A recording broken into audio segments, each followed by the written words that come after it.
Hi, you alright? What's going on? Yeah, Hello, so mate. we are supposed to be live right now. It's coming up saying live. I've got everything in. Um, but when we go to your YouTube channel, it says that we're not live. And I don't know what's going on. And I thought maybe it was something to do with the key. Um, but Hi, you Right. alright? What's going on? actually, I think it's working now. Is it on Save us, YouTube? Joel. It'd be Let's amazing see. if we phone you Yeah, to make sure it's yeah, on and my working, laptop's and then telling it's you on I'm YouTube. I think it is I working. can I'm see watching us. myself. I can see us. Right, Joel, never mind. Thanks very much for all your help, buddy. the best guys. Right, as you're on. Smooth. Mate, smooth transition. Hello, everyone, and welcome to a chess stream. It's my first ever chess stream. I'm gonna pass you over to Az immediately It's because this is your first one. I wouldn't have guessed. You nailed the introduction. I thought I did pretty well considering I've never used this kind of channel thing before. Using other people's channels, it's a bit weird. All I do is move chess pieces. That's my main thing. As that's not something that I tend to do more than Yeah, that. I mean, if so- you're looking for me for technical advice, then you definitely come to the wrong person. So, right, you yeah, do I the mean, intro then. Go. yeah, so this is something new for me. I've never attempted any chess commentary before. I used to play quite a lot as a kid. I was played for Essex. I played for England once. Went over to France and beat some French kids. That was fun. Wow. But then I didn't play. Yeah, I didn't play International for chess. international chess. I know. I won all 3 of my games in France and I won a little trophy. It's probably about, I think it was about 9 or 10. But yeah, literally didn't play again for another sort of 10 years, and I've sort of got back into it a little bit. For the last sort of playing a bit more casually, and then the last Yeah. few years when I was actually it's not the last few years when I went to Birmingham Uni, I was playing there Uh-huh. for the club, and then realised how bad I was, and I dropped it again, and now I'm playing again to try and get my ranking back up. So that is the story of my chess career. Fair play. That's a I'm that's a not as good as lot. you, Dave. Well, thank you very much for that. I feel like there's so much pressure on me just because of that, because you have a high rating, and then everyone's like, "Oh."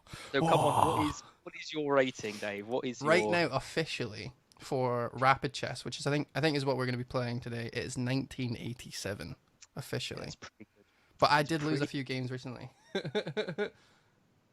My audio is panned to left. Thank you very much for letting me know. I will try and fix that right this second.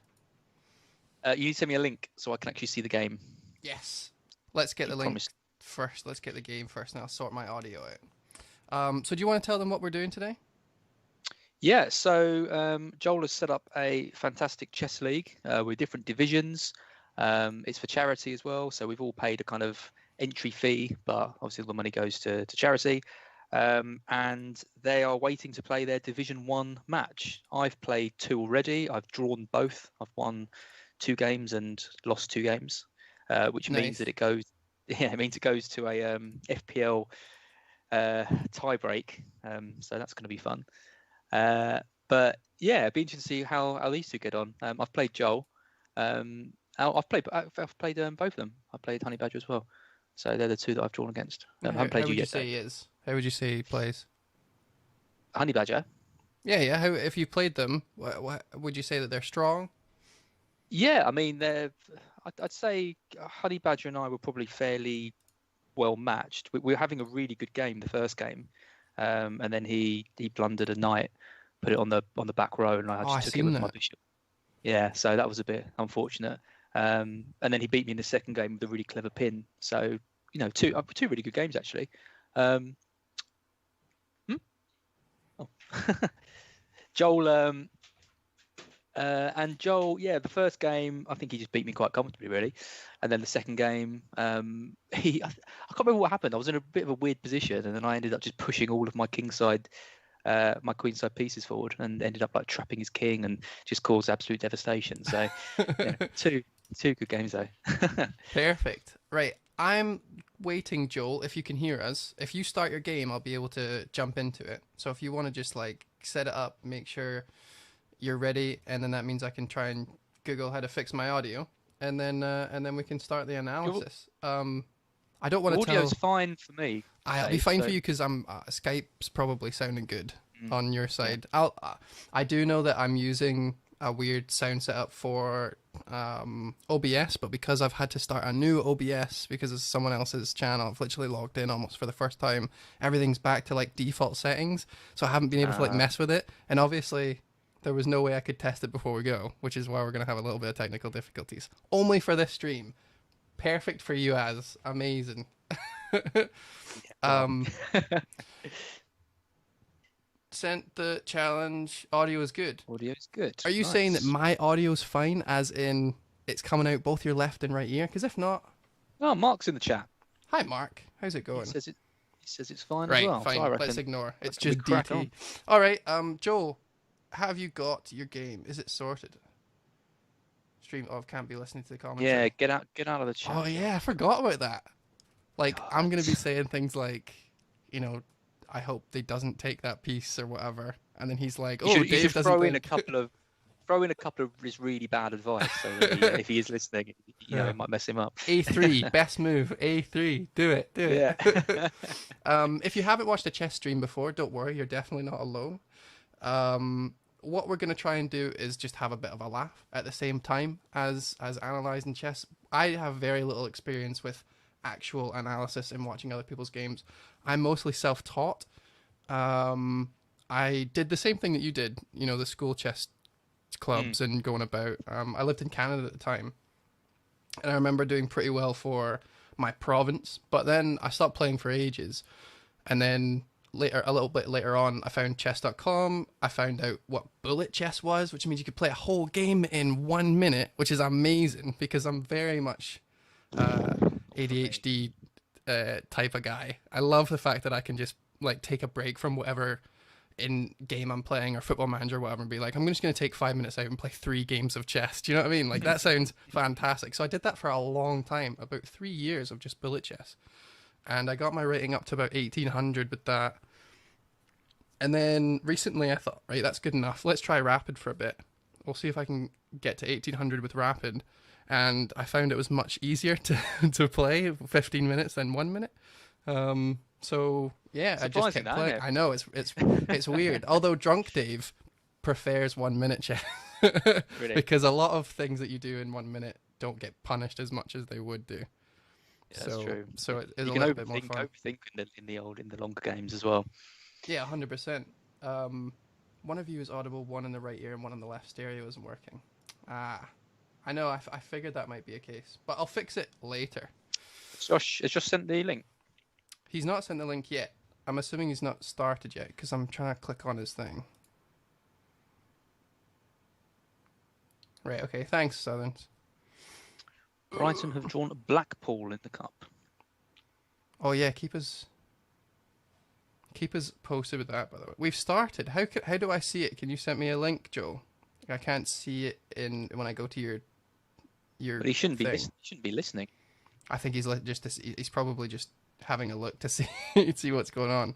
These jokers aren't watching the game. Look, I'm in games. I can't see where you're at. I just need you to link me your game then, if you can, and then we'll start. So how did you practice for this? Did you think, oh, you know what, I'm going to be playing in a chess tournament with a bunch of people from FPL and I've got to be good. So did you play a bunch of games or what? No. I literally. Thanks very much, guys. Back to you in the studio. I watched the Queen's Gambit and thought, yeah, I remember how to play chess. I'll be all right.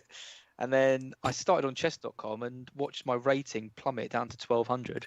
And I'm really struggling to improve on it, get it up to the 1300, 1400 mark even. So I've clearly lost a lot of. I'm just making too many mistakes. Right. Every game I have, it's I either win through someone else making a mistake or I make a massive mistake, and it's kind of 50-50 as to what's going on. So I need to practice. I need to get better. I need to do some of the puzzles and the training and all that stuff, and try and get myself back. I'm just not seeing things like I used to. So I would actually recommend doing the puzzles more than anything else. Like that's the one thing that I do every single day. Yeah, just to keep yourself in it. But that's about it. can Like, there's s- nothing else that you would really need to. I mean, playing games obviously, but the puzzles really keep you focused, especially Yeah. when you're competitive with it. Like, I really hate missing a puzzle, and I'd rather get no points for a puzzle and figure it out in 20 minutes than like guess and go down. I hate it. So like that's something I would really recommend. Fix the audio. Well done, David. Wait. Joe, please. Oh, wait, hold on, guys. I'm just gonna go to Joe. Please send me. He says go into live chess to find the game. Oh goodness me. Oh, there you are. Go into live chess to find the game, and then go to friends, and then go to Joe. Oh, they're well far ahead. Right. we will. How did- We will start. So I'll send you this. Oh, I've got it now. Have you got it? Perfect. Go to I've live got it. check. It was the live part. See, we should have figured that out. I swear I play on this website all the time, guys. Right. So we started with d4, and then matched queen's pawn out, which is the that's actually the start the beginning that I use. A wee c4. It throws people off, and the reason why it throws people off is because not a lot of people expect it. But it's fine. Slav defense is a classic, just kind of reinforcing the middle. We've got horse out. I don't know whether I should be particularly like advanced in my speech or not. Like, do you know what I like that. fianchetto Yeah, is? dumb it down with the Yeah, horses coming up to the 7 d7 and A little horse. Right, so the bishop's blocking it, which is funny because the pawn's not even out yet. So really, you know, the bishop moves down that way so that the knight can't move, but the pawn hasn't been moved yet, so it's a little bit early, but it's fine.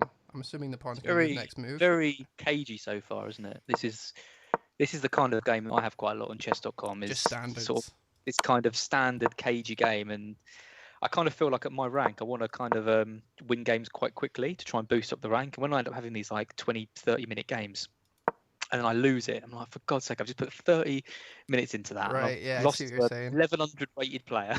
So do you think that it, like from a moral point of view or morale point of view, you prefer to just win your games quickly or lose quickly because you don't want to be putting so much time and effort into the game to just come out with like a minus 14? I mean, I do get a lot of satisfaction from winning a long game. I basically just want to win. Fair play. I don't mind that. I don't mind that so much. It's always good to win. Yeah, I mean, I don't mind losing a game where kind of, you know, we're both playing like well. It's when I just like, you know, miss a queen on the wrong file, or, you know, put a rook somewhere and it gets pinned and stuff like that. That's the stuff that really is really frustrating. But yeah, I mean, it's the same for. So he's pushed that pawn now, so that's going to open the game up a bit, right? 100%. I've stopped at move number 8 because it's the first mistake. I thought I would mention it. Putting your knight where your bishop should be going is not the best. It's a slight mistake. It's not a huge deal. And I don't know if I'm going to point out all the time. But I just wanted to note, in this situation, you're going to block with the bishop. And if he takes, you can then get your knight out to retake. So that's something to look at. Right, we'll keep going. It's very, very standard. We've got castle on both sides, which is good because it means we're going to have, you know, not this topsy-turvy kind of unbalanced game where we're attacking on the left with one half of the board and then the other half is getting attacked on that side, and we're going to try and see who can checkmate quicker. I kind of prefer nice, balanced, standard. Strategic. Yeah, exactly. So we've pushed the bishop out to get our bishop out, but instead of getting the bishop out, like I said, so what we want to do is go to the mid game where we have all our pieces out, pretty much, except for the queen, but you want your knights out, you want your rooks to be able to move, and you want your bishops out, and you want some form of pawn thing happening in the middle, right? But instead he's taken with his queen, which means he's still one move away from getting his mid game started. So that's a bit of an issue. We've got some pawn trades, and then we're back. So we're fully caught up. Knight takes is fine.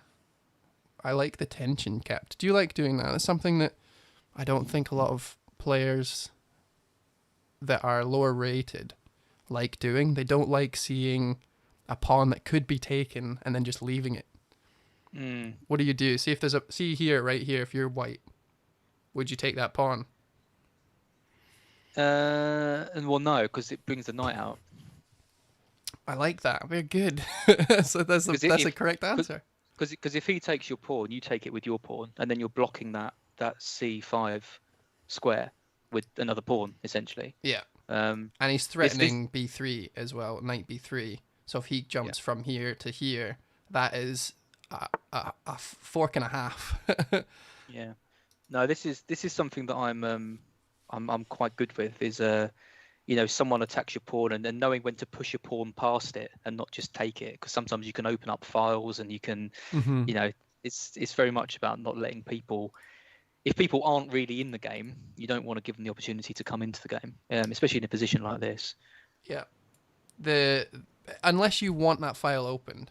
So it's always good to keep the tension, which is what it's called, guys, when a pawn and a pawn are facing off each other like this. Like I didn't know that. Now. It's just tension, and breaking the tension is literally just taking the piece. We've moved up from horsey, Dave. From horses, yeah. So keeping the tension is really quite good in this situation because no one has their rooks on the C file yet, right? So you keep the tension. It means you can kind of set up for something. At least one rook on there. Obviously, the dream is to get 2 rooks on the same file. Try to get them into the 7th rank, which is up here. That's the kind of every rook's wet dream is to get them all the way up there, right? So that's what we want to do.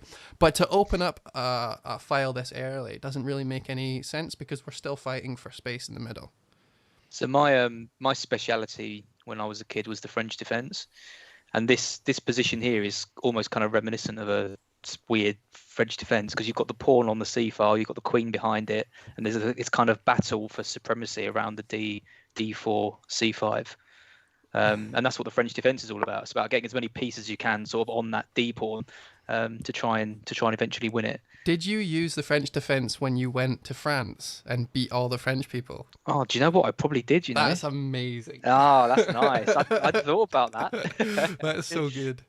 I love playing the English defense against English people. It's one of my favorites. And the English defense is just getting your bishop in the... I didn't know it was called that until I started playing on chess.com and it tells you what your defenses are called. And I was like, amazing. It makes me sound a lot smarter knowing what they're called.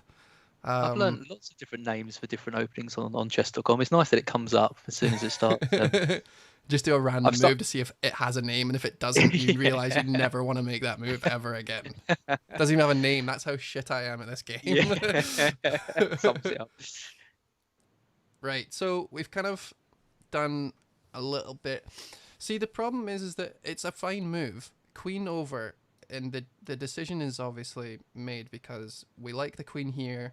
We like the queen attacking this pawn up here, an h7. I'm just going to go back and continue that on, right? But the problem is, as soon as a rook goes over, as soon as you move a rook over, it means that it's facing the queen down. The queen's going to have to move away because you don't want the queen as the attacking front of a rook-queen attack, right? If you get the queen over here and we get this kind of bombardment thing going on this file, the queen's in the wrong place. So we're going to have to move that queen eventually. So it's just simple moves like that, recognizing where you want to end up with your pieces as opposed to just moving there because you want them there and you'll figure it out later. It's a waste of a move, basically. You're putting yourself back one because you're going to have to undo it.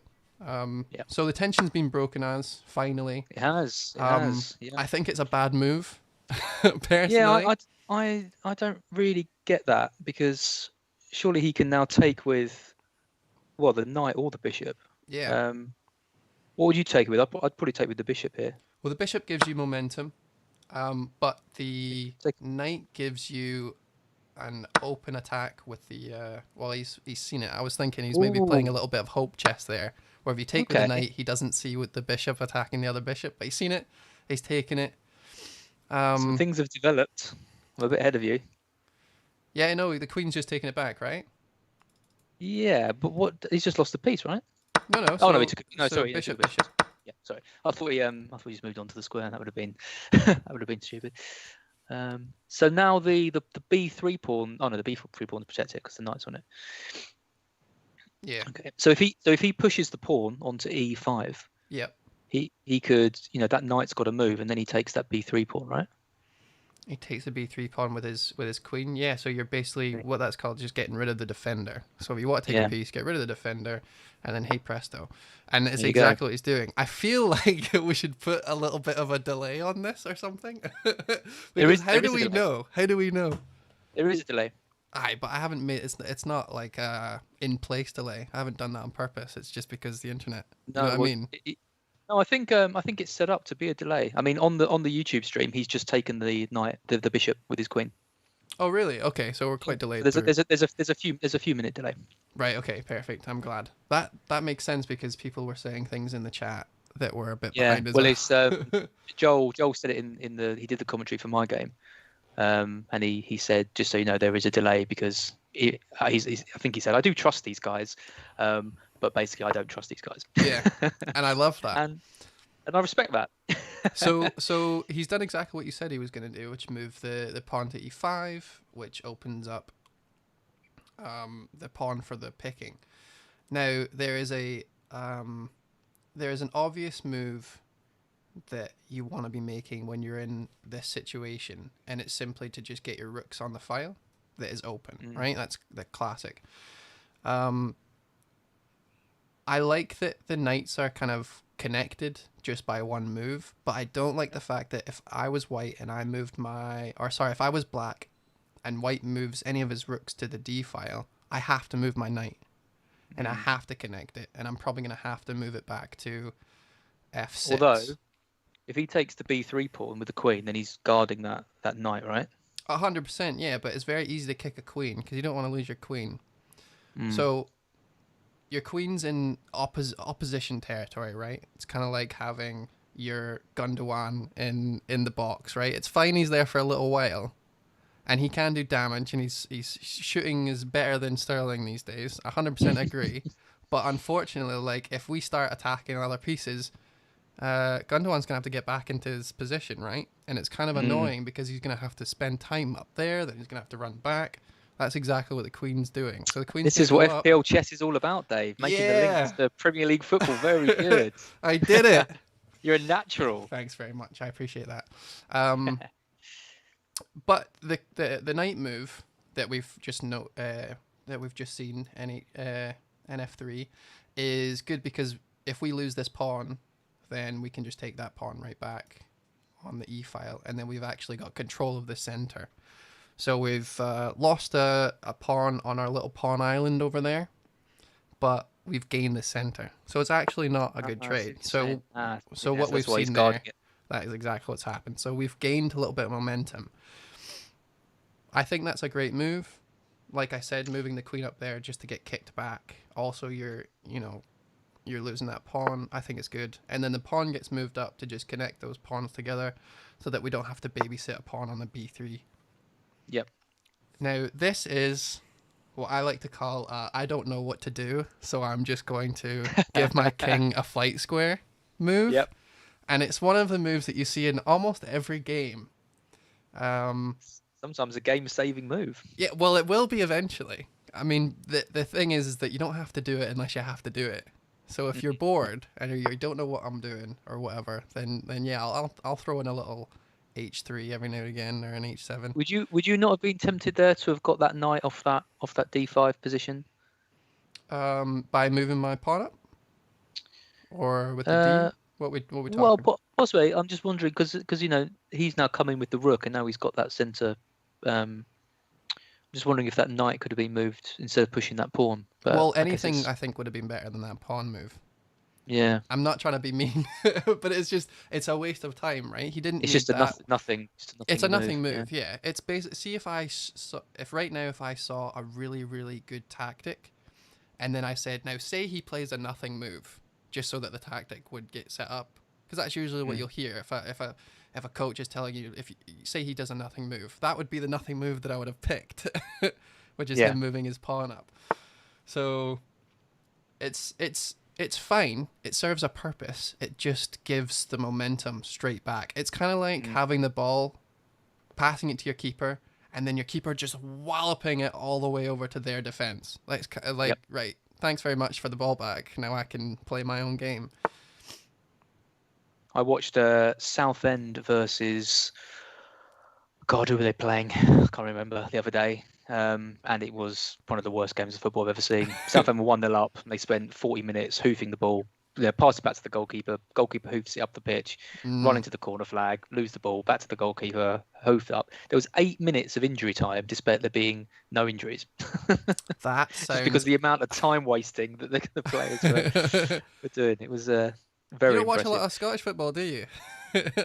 No, God. Because that is League what Two we're standards talking about. bad enough. Yeah. Oh, goodness. I'm happy that he moved that knight instead of the other one, because then he just loses the pawn. So that was good. Yep. And I'll just show that. Is there a way that I can... I know there is, but I don't want to ruin anything. How do I analyze? Live analysis. All right. So if he... This is actually good, because it means I can show people. So if he did this, then he's just lost that pawn. So really simple. But because he did it the other way, it means that this knight is still protecting the pawn. So if he takes it, Yep. then we've got a little bit of blunder from them. Easy peasy. Can I just close that? We're right back. Assume so. Oh no, that didn't work. We've lost it. Hold on. So that's a good thing to know, is that we can't actually close. When Joe was the doing it, he thing. was drawing kind of like arrows on and stuff. So That's good. Yeah, I've been drawing some arrows. I'm not the best drawer, to be perfectly honest with you. Defenders Dave, don't let that slide. Oh no, I know. Derek's in the chat. He's also Scottish, one of my friends, and he will defend Scottish football to the death. I didn't say anything bad about Scottish. No, I know football. I did. You were critical. I mean, it's not the best to watch a lot of the time, but our hearts are in it. That's what I will say. Our hearts are in it. What's FPL going on here Glath, then? though, says the football chess analogies are on point. I feel really cheesy doing them, and I'm probably going to stop. But I'm glad I'm enjoying you them guys quite a lot. What would you do in this situation? So sometimes when I find myself in the middle of a game, and it's kind of sitting like this, where it's very even. I mean, kind of even. We've got two knights versus a knight bishop, and I prefer bishops in an open game like this. Knights are really good in closed games where we have a lot of pawns, but the center's wide open, so bishops are preferred in this situation. Do you understand? Yeah, like, do I need to go through and understand? I mean, I'd explain rather be white. I'd rather be white in this position. Yeah, I think. 100%. White is better because the pawns are pushed up and he's got the bishop. The knight pair doesn't really work because they're playing very defensively and they can't push up two at a time, so it will take a long time to actually get the knights up. So yeah, Queen's not really doing much. Queen's not doing much in both sides, but I think I would prefer my queen. Excuse me, a little bit tucked behind like he is, and just waiting, biding time. I feel like the black queen's not really doing anything, nor can do anything. It literally only has two squares that it can possibly move to, or it's dead, which is never good for a queen. And I'll So point if this was me and I was white, I would be strongly considering doing the rook swap. Yeah, just swapping them straight out. Just swapping them and then bringing my rook over, and he, getting rid of all the rooks on the table, pretty much.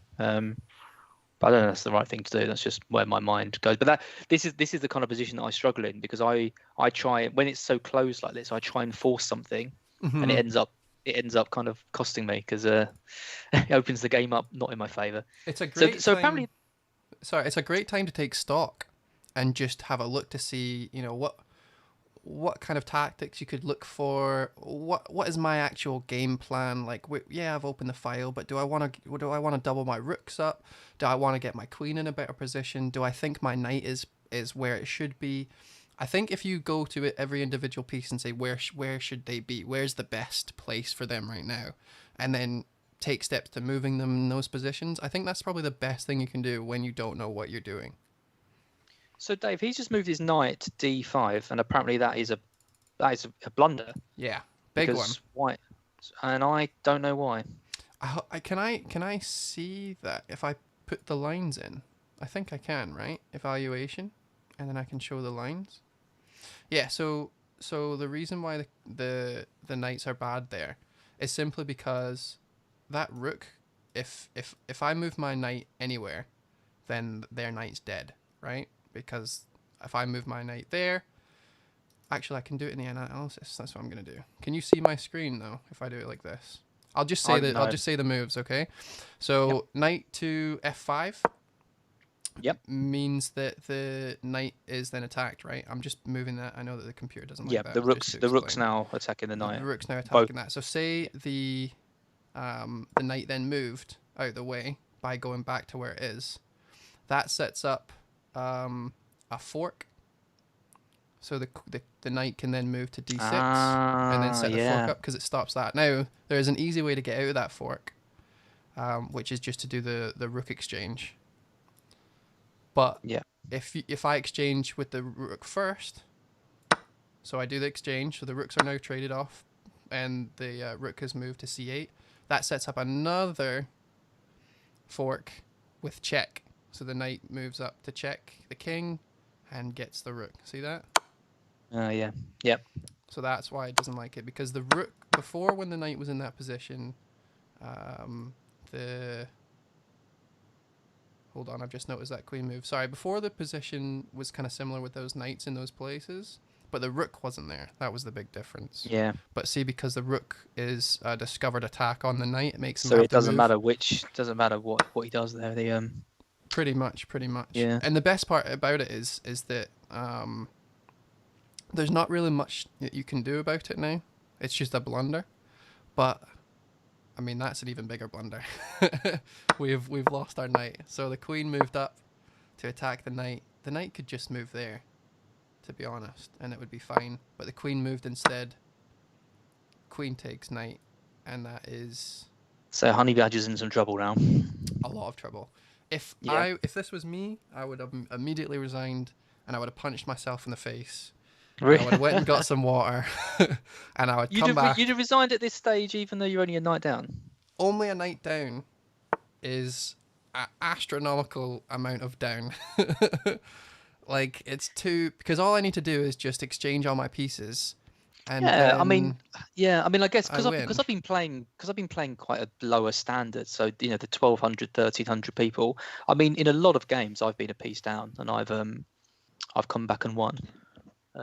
Especially when there's knights on the board, I always find that with a knight, you've always got a chance of getting back in the game, because one wrong move and your knight's, forking a king and a rook, or knights are very tricky. 100%. Even the queen and even the rook. So if I've got a knight on the boards, or even a bishop, and I'm only one piece down, I wouldn't be resigning. It's interesting that that's the difference between probably the difference between kind of elite level, because people aren't gonna. No one's gonna fall up. for a silly knight move. 100%. Yeah, exactly. I mean, I would.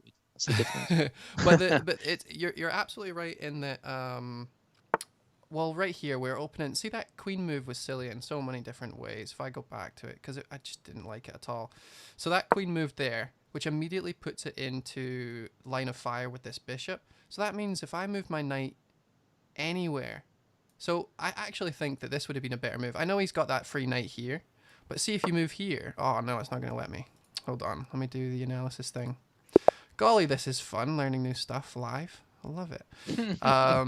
Okay, so where were we? We were back here. I haven't looked into it too much because I've been chatting and trying to think of more puns. But if we move the knight here and he takes it, that's checkmate, right? Because he's opened up the bishop. Yeah. Fair play. And the knight, if he gets taken by any other piece, we get the queen.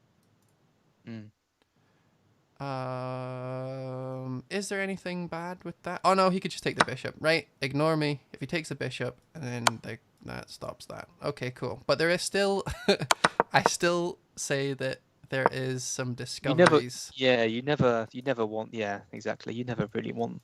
Yeah. The fact that there was potentially a checkmate situation going on there, where I would probably, if I was in game, I would have a look at that for the 3 minutes or something. And think, right, is there any way that I could possibly get... Because I know that queen moves bad, and I know that there's a knight there that I can take, but is there any even better moves? Like, what does that queen moving there actually mean for me? I know it was bad, but how can I finish him? How can I make that really hurt? Yeah. which is probably the difference. Because when I make a blunder like that, I know that the other player is good enough to find those, like, Yeah. find that sweet spot just in between the ribs and just, you know. I've been watching Outlander. Anyway. Because White's very strong here. Because I mean, he's got the knight being guarded by the pawn, so it's not like, it's not like they can put pressure on the knight, because pretty much all the pieces he's got, the 2 rooks and the queen, are worth more than the knight. So Yep. he can't even get a pawn on that knight because all of his pawns are on different files. Yeah. So it's going to be difficult. And yeah, I mean, now with that bishop moving over, that knight's got to move. Then he loses that pawn on a5 as well. It's interesting how when we're reading into what the moves are. And by the way, I love that knight move. The fact that he's hopped from one safe knight square to like the next. He's on the white square, so that means that only the other knight can take him now, unless he wants to sacrifice a rook. So I like that. He's in quite an advanced position, and it's going to be hard for the white pieces to maneuver and to take that pawn. So the defender's quite well defended. Unless we have a situation where the rooks are traded off, the queen is attacking that. So as long as he recognizes that and keeps the rooks together, he should be. Or if it comes down to it and there has to be a rook exchange, make sure it's on the white side and not the black side, because the black's basically only hope is to defend. Defend like their life depended on it. Defend like Southampton versus Man City, and Ings is on the line, smacking balls away. So I do, yeah. Right, okay, good. 'Cause I want to make sure it wasn't a dream. What a player he is! I want to get him. Yeah, I want to get him in my team. Yeah. Instead of Leicester favourite, he just took it. Interesting. Recognizing how good that knight is decent. Now he's done a tactic in which we all saw coming. In which the bishop is now attacking the queen. The knight's moved up, so we're now going to get a rook. Although, I was just about to say that. I would wonder how good just pawn pushing would be. Because he's going to get another... he can't take the queen now. I'm really surprised he took that knight. He was obviously worried about it. I think he's seen this tactic, but he didn't see the pawn push. So this is the kind of blunder that we... Yeah, interesting. So let's have a look at this then real quick. So if he takes the queen, then he gets a queen right back with check. If he moves his rook, the bishop's gone, which he's just done. So now the queen is free to take the bishop. We have a very, very high passed pawn. And he's in a bloody strong position now with that pawn right down, and the rook behind it as well. So what he was hoping for was to trade that knight, but I would never have traded that knight. What I would have done is move the knight back to where it was to block that file, so that you know what I mean. I wouldn't want to let a pawn come right down there. No.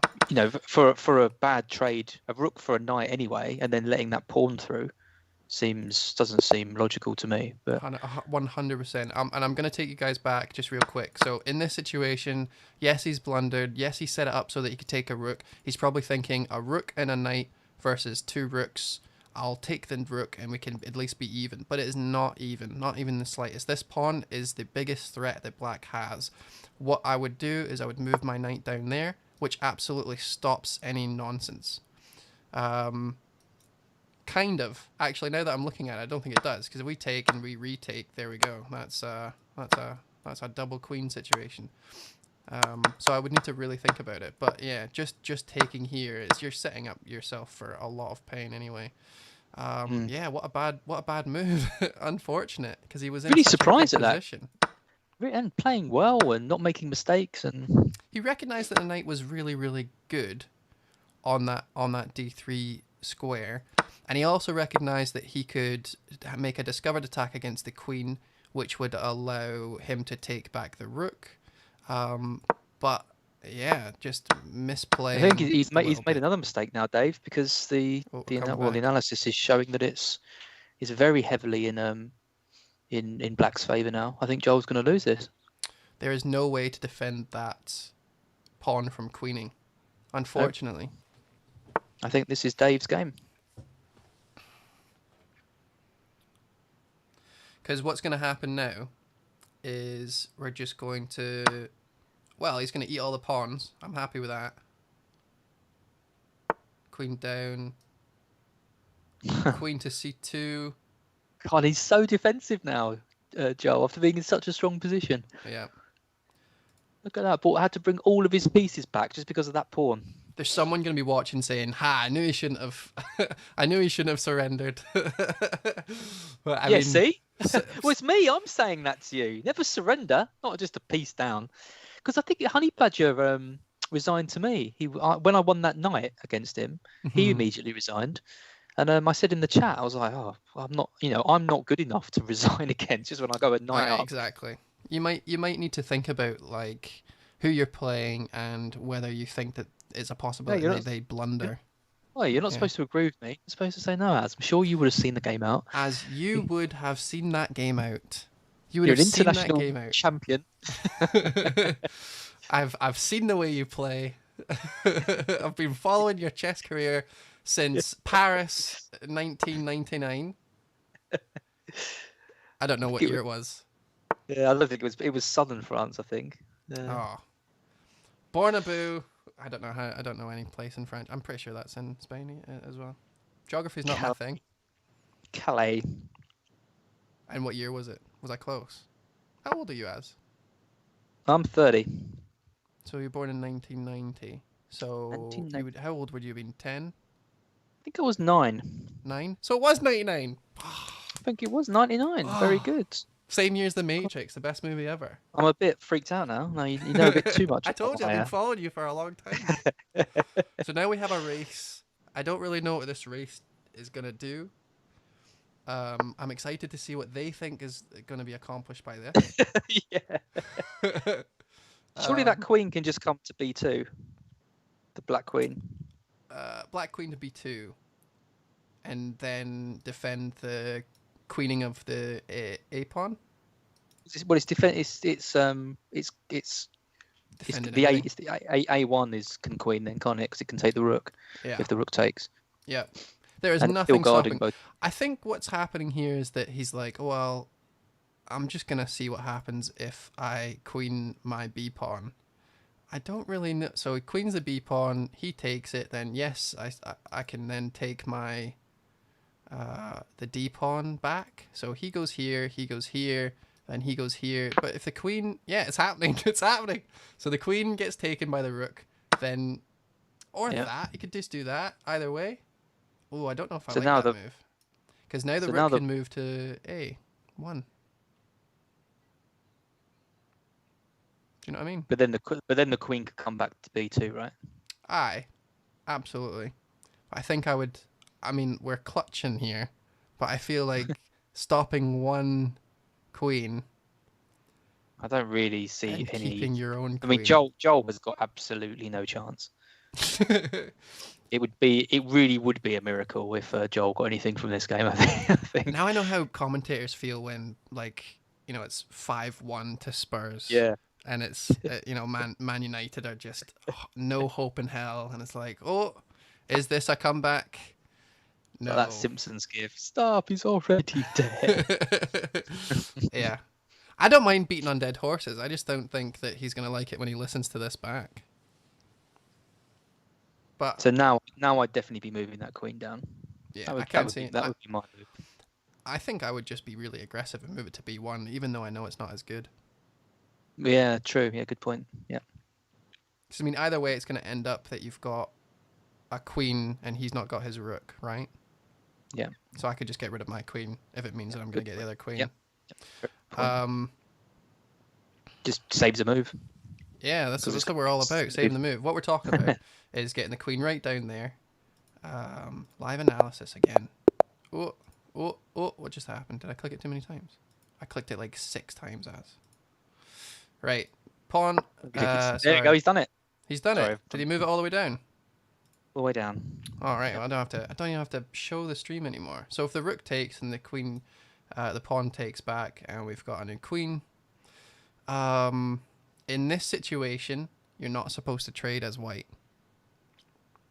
Because if you trade, it's literally checkmate in 2 moves, because then he's going to queen his his other pawn into a checkmate. Checkmate from queening a pawn is pretty cool ending, though. Is he going to let us do it? Because there's only one place the queen can move. Or the king can move. He's not going to let us. He's Right. got that escape route. Pawn down, queen checkmate. No, he's done it. Yeah! There you go. Well done, mate. Oh, There you go. that's very satisfying. Congratulations, Isaac Chris from Norway. Norway? I got it right. Well done, man. GG. That's the danger sign, isn't it, Norway? So there you go. That is why I always say never resign until the very end. So you heard it here first, guys. Congratulations. Az, how did you feel that game went? Yeah, I thought it was a really good game. It was decided by similar to both games that I had with both of these guys by one move, which you probably make not thinking it's going to be so costly, and then it is. Yeah, there it was. It wasn't an obvious. Rook takes d3. Yeah, He was trying to be cocky in front of his mates. Yeah, maybe that does sound like him. I mean, I don't know him too well, but he does strike me as the kind of person that would. No, I'm sure it wasn't. Actually, I don't know. It's tricky in a closed game like that. I can see why. When you try and kind of force something, it can backfire. I've been there. Yeah. On to the next game now. Next game, we've got a very similar opening. No, we haven't. We haven't got Queen's Gambit. Indian game's just based on the fact that he's opened similarly, but instead he started with his knight. I'm assuming that we're going to transfer... Oh, he's going to fee and kettle. Fee and kettle means he's going to put his bishop in the little hole that he's created there, like that. Do you want to look at from the white perspective? I don't really know how this goes. We're just been watching it from Jules' perspective. I feel like it might be better to swap it over, just so we can see. Have you got... Have you got Isla Chris as a friend? Oh, I just literally just flipped the board, and there we go. How'd you do that? It's at the bottom right of the evaluation section. So not the very bottom right where the chat is. It's above the chat. There's a little like arrow. Looks like a substitution arrow. Oh yeah, got it. Excellent. So we flipped the board. So we're gonna watch it from Chris's point of view. It's turning out to be the exact same game, but just slightly different openings. With Chris actually going for blood already. Yeah, nice. Well, it's going to be a more open game. Taken back with the e-pawn. I actually really don't like this for white. Taking that just kind of solidifies the fact that white bishop is not going to be doing anything for a very long time. Where's he aiming? He's aiming straight at a wall. 3-pawn deep wall.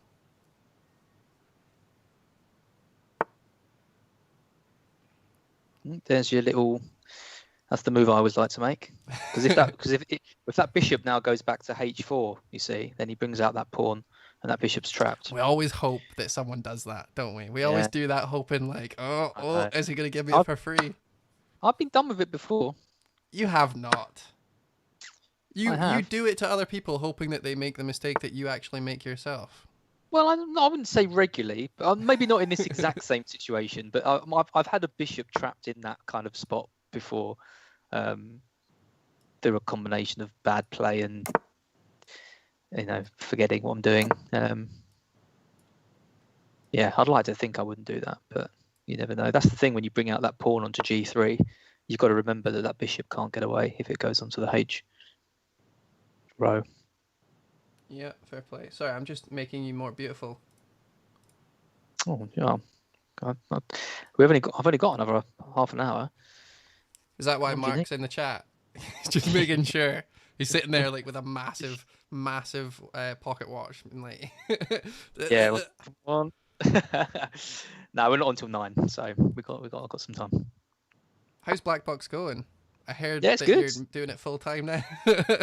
Yeah, Scoutcast. I stopped doing the Scoutcast. I've been doing it for 4 years.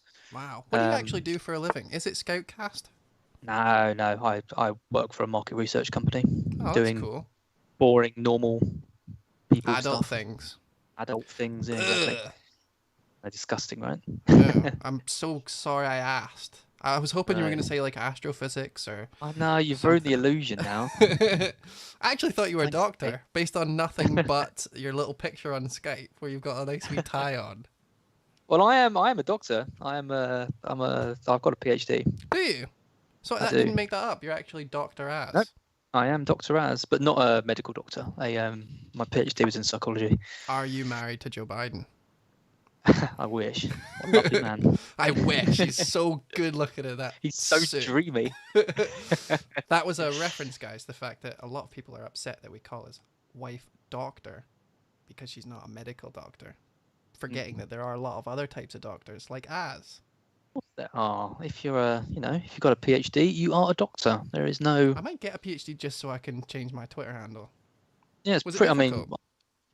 yeah, it was probably the worst 3 years of my life, 4 years of my life. Sign up now. www.phdtwitterhandle.com/3 worst years of your life. Back to the chess. Okay, so not much has happened since we looked back. We've got a very aggressive bishop, but I really like the way where he's placed that because it's got the most amount of squares that he can move possibly in this position. It's just beside his wall. There's not much that white can do to attack it. I mean, he could kick it, but then he's moving a perfectly good knight. Or you're moving your pawn structure, which we don't want to do, especially when we've already Fian kettled. The rook's been moved to the e-file, so that's pretty decent. Again, Joel, I think, in a good position to start the game off for the second time in a row. Yeah, no, I agree. White looks very hemmed in, but black seems to have a lot more kind of places they can go, and the rook on that file, and even the knight can come out. The knight can come to b6, and then the knight can come to c4.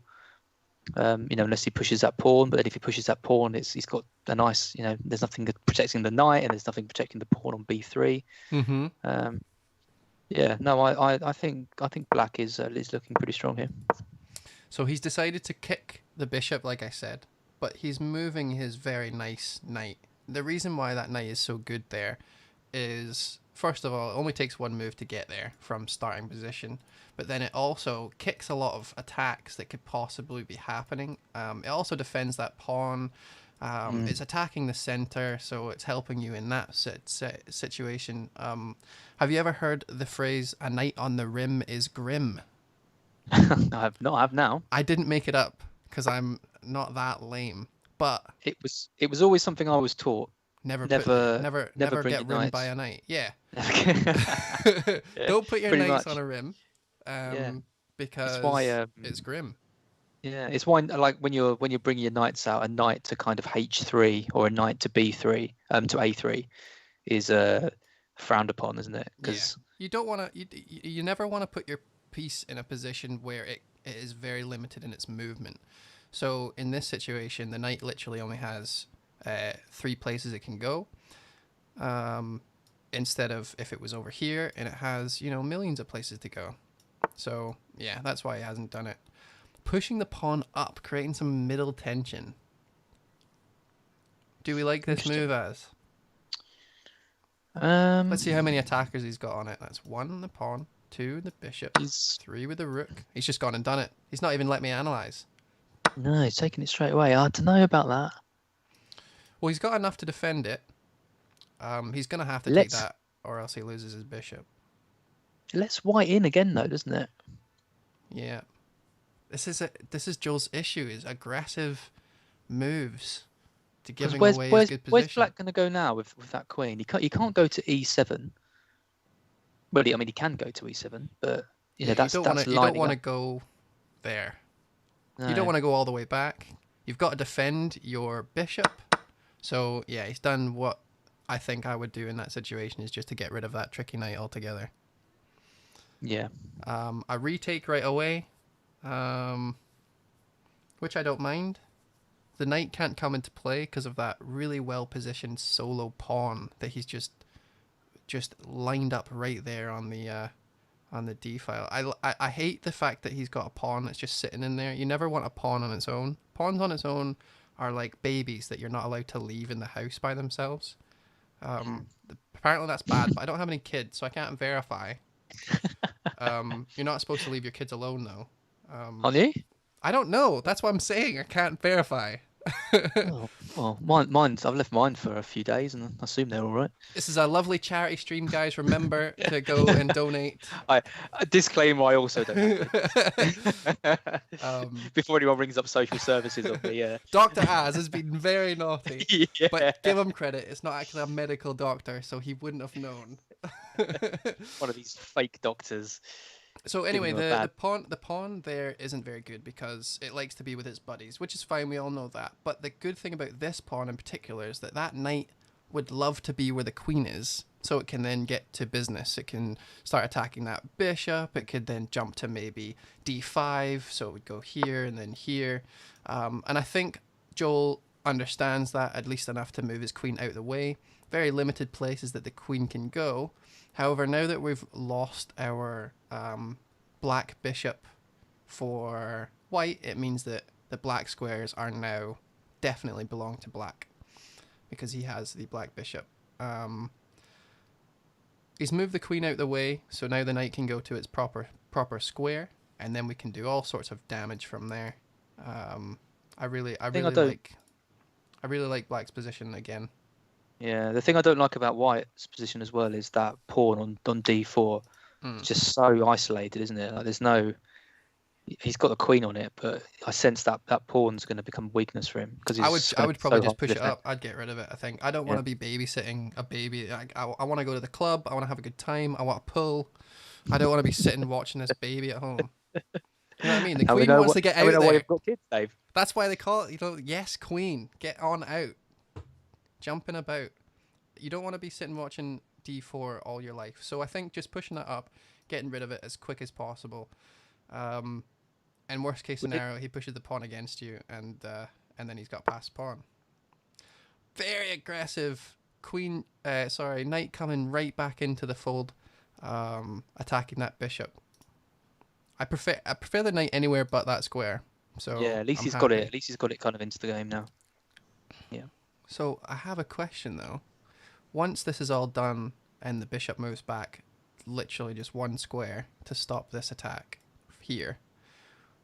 And then let's say he does a nothing move, like moves this pawn up here. So this goes there, then this goes there. Then we kick that knight with our pawn. That knight has to go right back to where it was, right?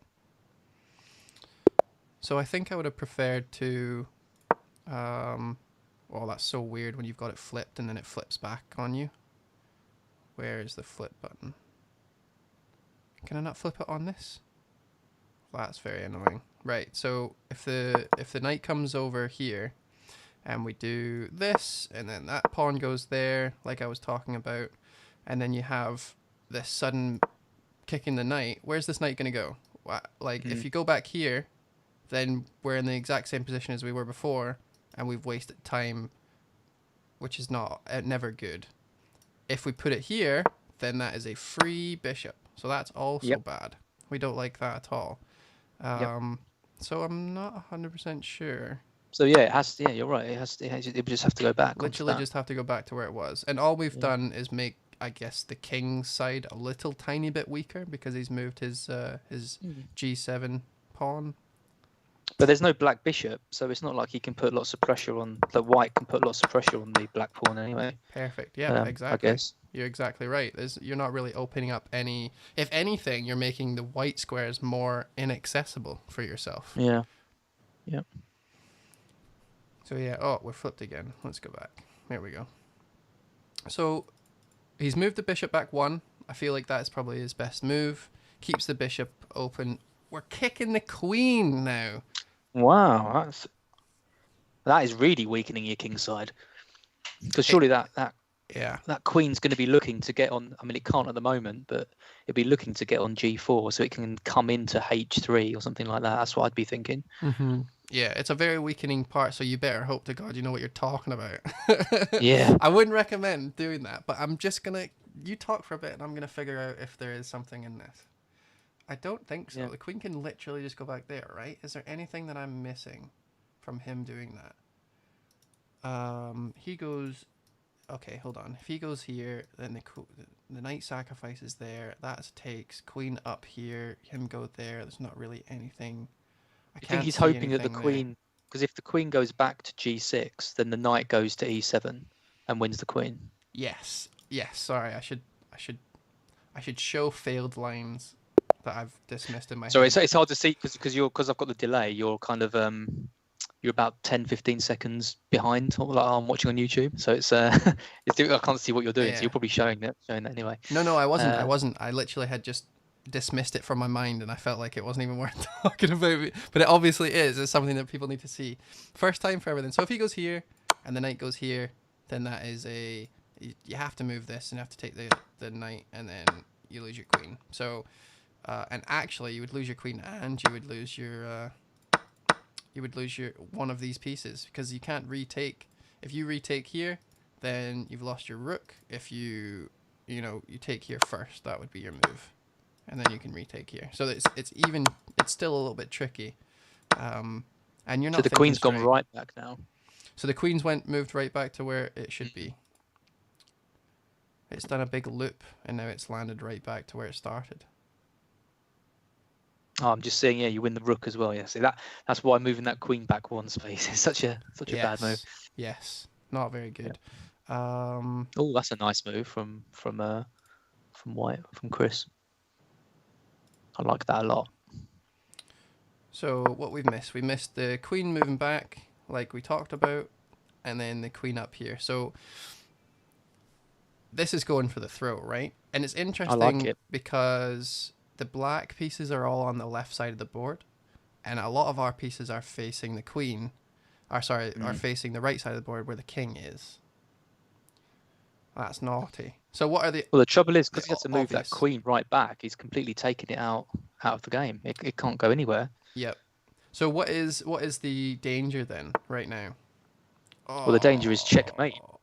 See, I don't like that, because now the knight just takes on h6. Yeah. Yeah. Joel's in all kinds of trouble again. There was an easier way to move that. There was an easier way to defend that, and it was literally to just move the rook up. So if you go up and then over to say that, or move the knight to where it's supposed to be. Like, what's wrong with just moving the knight right there? So yeah. Issues.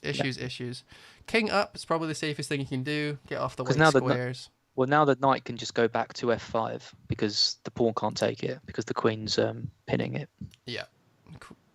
Queen's aiming at the king. Pawn can't move out of that position. 100%. Is there anything that I can't see? Is there any sacrifices? It feels like there's something here, doesn't there? Feels very like sacrificey kind of way. What if we move the pawn up one? What happens then? Oh, I like that. That's naughty. Oh, he takes the knight. Takes the knight, and then take here. Can't take it back. Queen's there, and all sorts of trouble. Yeah, we're sacrificing the knight, but is there anything else in it? Hopefully they take a while. Let me know if they move. I'm going to go into analysis mode. You can't get an immediate check. That's the problem. If you push the pawn and he takes the knight, you can't check the king. Oh, you can. No, you can't, because you can't move the king to f4 because the bishop will take it. Yeah. No, there isn't anything in that. He Because has, the queen he can has then come sacrificed right the knight. Did he do it? He has sacrificed the knight, but he's not done what we said. He's taken the pawn. Oh goodness. And in fact, I really like that move. I really like that move. So he's just taking it right out of the game. That's an excellent move. Yeah, the king takes. I really like it. Yeah. Game over, man. Pretty much. And you know what the best part about that is that the rook's also like lying and waiting. You know, have you ever seen those videos where the crocodiles like just sitting there watching the deer, and it's just coming closer and closer into the water to have a wee drink? And it's like that's what this rook is doing right now, because as soon as this bishop moves, that is like a laser beam, and the king cannot go anywhere over there. So actually, if we although the king we think can move as freely as we want, this rook just stops everything. So it doesn't have very many places it can go. Would you have taken that with the bishop then? Because I would have taken that with the queen. If you take with the bishop, it means you get that rook for free down there. Because you're pinning it. Yeah. Yeah. But I wouldn't have done that. Now we get the queen as well. So rook takes. Oh dear, oh dear, oh dear. Queen takes. Bishop takes. Bishop takes. Oh no, and he's Jo- taking back with a king. At least get your rook out. Come on. yeah, this Joel is Come in on, panic. mama. Joel is in panic stations for sure. Yeah. This Stick is, to hosting. No, I'm joking. And he's lost his knight. Ah. Oh dear, oh dear, oh dear. GG. Yeah. Unlucky. That was Oh, exceptional. That bloody was hell, exceptional Chris. I mean, attack. Chris, that bringing that queen to G4 was the best move for me. I really liked that. That was such a power play Oh, good because game. Good game. and 100%. it was actually the H4 move. I mean, I didn't see H4 actually being that strong a move and pushing that queen right back, but I think it was from pushing that queen back that let his queen come out and really sort of did the damage. So it's risky to bring those those Pawn three pawns structure. like that. Yeah. But I'm just if trying they to have a can't do look to see if anything, there's anything else he can do. I think he could have defended much better. As soon as he pushed that pawn out, he gave that third pawn up, and then all sorts of things happened wrong. I think the best move from here, when he moves that queen out, is to literally just bring the rook. And then, I mean, what can he do? Can't really do anything. I guess trade the rook, but then you've got your queen back in position. Very, very difficult. But well done on a... let's just call it what it is, as a beautiful attack. That was lovely. it was a beautiful attack. And I actually played a game quite recently on chess.com where I was playing someone, and I think it happened really early on in the game. He managed to get into a similar position to what Chris had in this. He had a knight, a queen, right down my king's side after I'd castled, and I ended up in loads of trouble. I think I did similar. I pushed a pawn. He ended up taking it, and as soon as you let pieces come into your king's side, those three pawns are so important to keep together. Because as soon as they start pushing those or losing them, and queens and knights start coming in, you're just in so much trouble. So, 100%, 100%. I think an F pawn move or a G pawn move is like one of the worst things you can do if you're not paying attention to what's going on. If you can defend in a better way, then I absolutely would. And see that whole attack, by the way. Remember I was talking a little while ago about how the knight needs to be back on that square and why that square is so good for the knight defending the king. It's for things like that, attacks literally like that. The queen wouldn't have been able to move where it was if that knight was on the right place. Yep. So it's just, and that queen going there instead, it's just dirty. But yeah, I'll just go quickly back. So if this knight is here, then that queen can't go there. So I would say never move your knight off there, is what we've learned, and don't move your bloody pawns. Yeah, GG. it's interesting because that one was a kind of a more of a kind of catalogue of mistakes compared to the first game. I think the first game was, like I said, making a move that you don't really see the big implications for. But that one, I think, was he kind of made one, and then a couple more kind of followed. Yeah. Well, it's tilt. it was a shame It's like watching someone in poker, and they lose a big bit of their stack, exactly. and then it's all going wrong. They go But all in it's with an ace, jack. But both that's both games that we both said that we, about halfway through, that we would rather be in Joel's position. Yeah. So it's two stronger positions that he's kind of lost, and I think he'll be pretty upset with that. But The first one happens. especially. The first one I think was a bit unlucky on his part. He thought he seen every move. There was only really one move that stops him in his tracks, and it was that pawn push. And then we get to this one, and there was a little bit back and forth, but really, it was just bad placement on Joe's part, where the knight wasn't where it was. The queen really didn't have much to go on. And Chris, is it Chris? Is it Chris? How you say his name? Is his first name? I'm not sure, 100% sure. So apologies if I'm butchering it. But I think him spotting these weaknesses and being able to push himself into those positions and squeeze his queen where he needed to be and stuff, that was well done on his part. It was. Shall we get Joel in and just ask him about his loss? It's like you're not supposed to interview people who've lost, but I mean he's taking over from you, isn't he?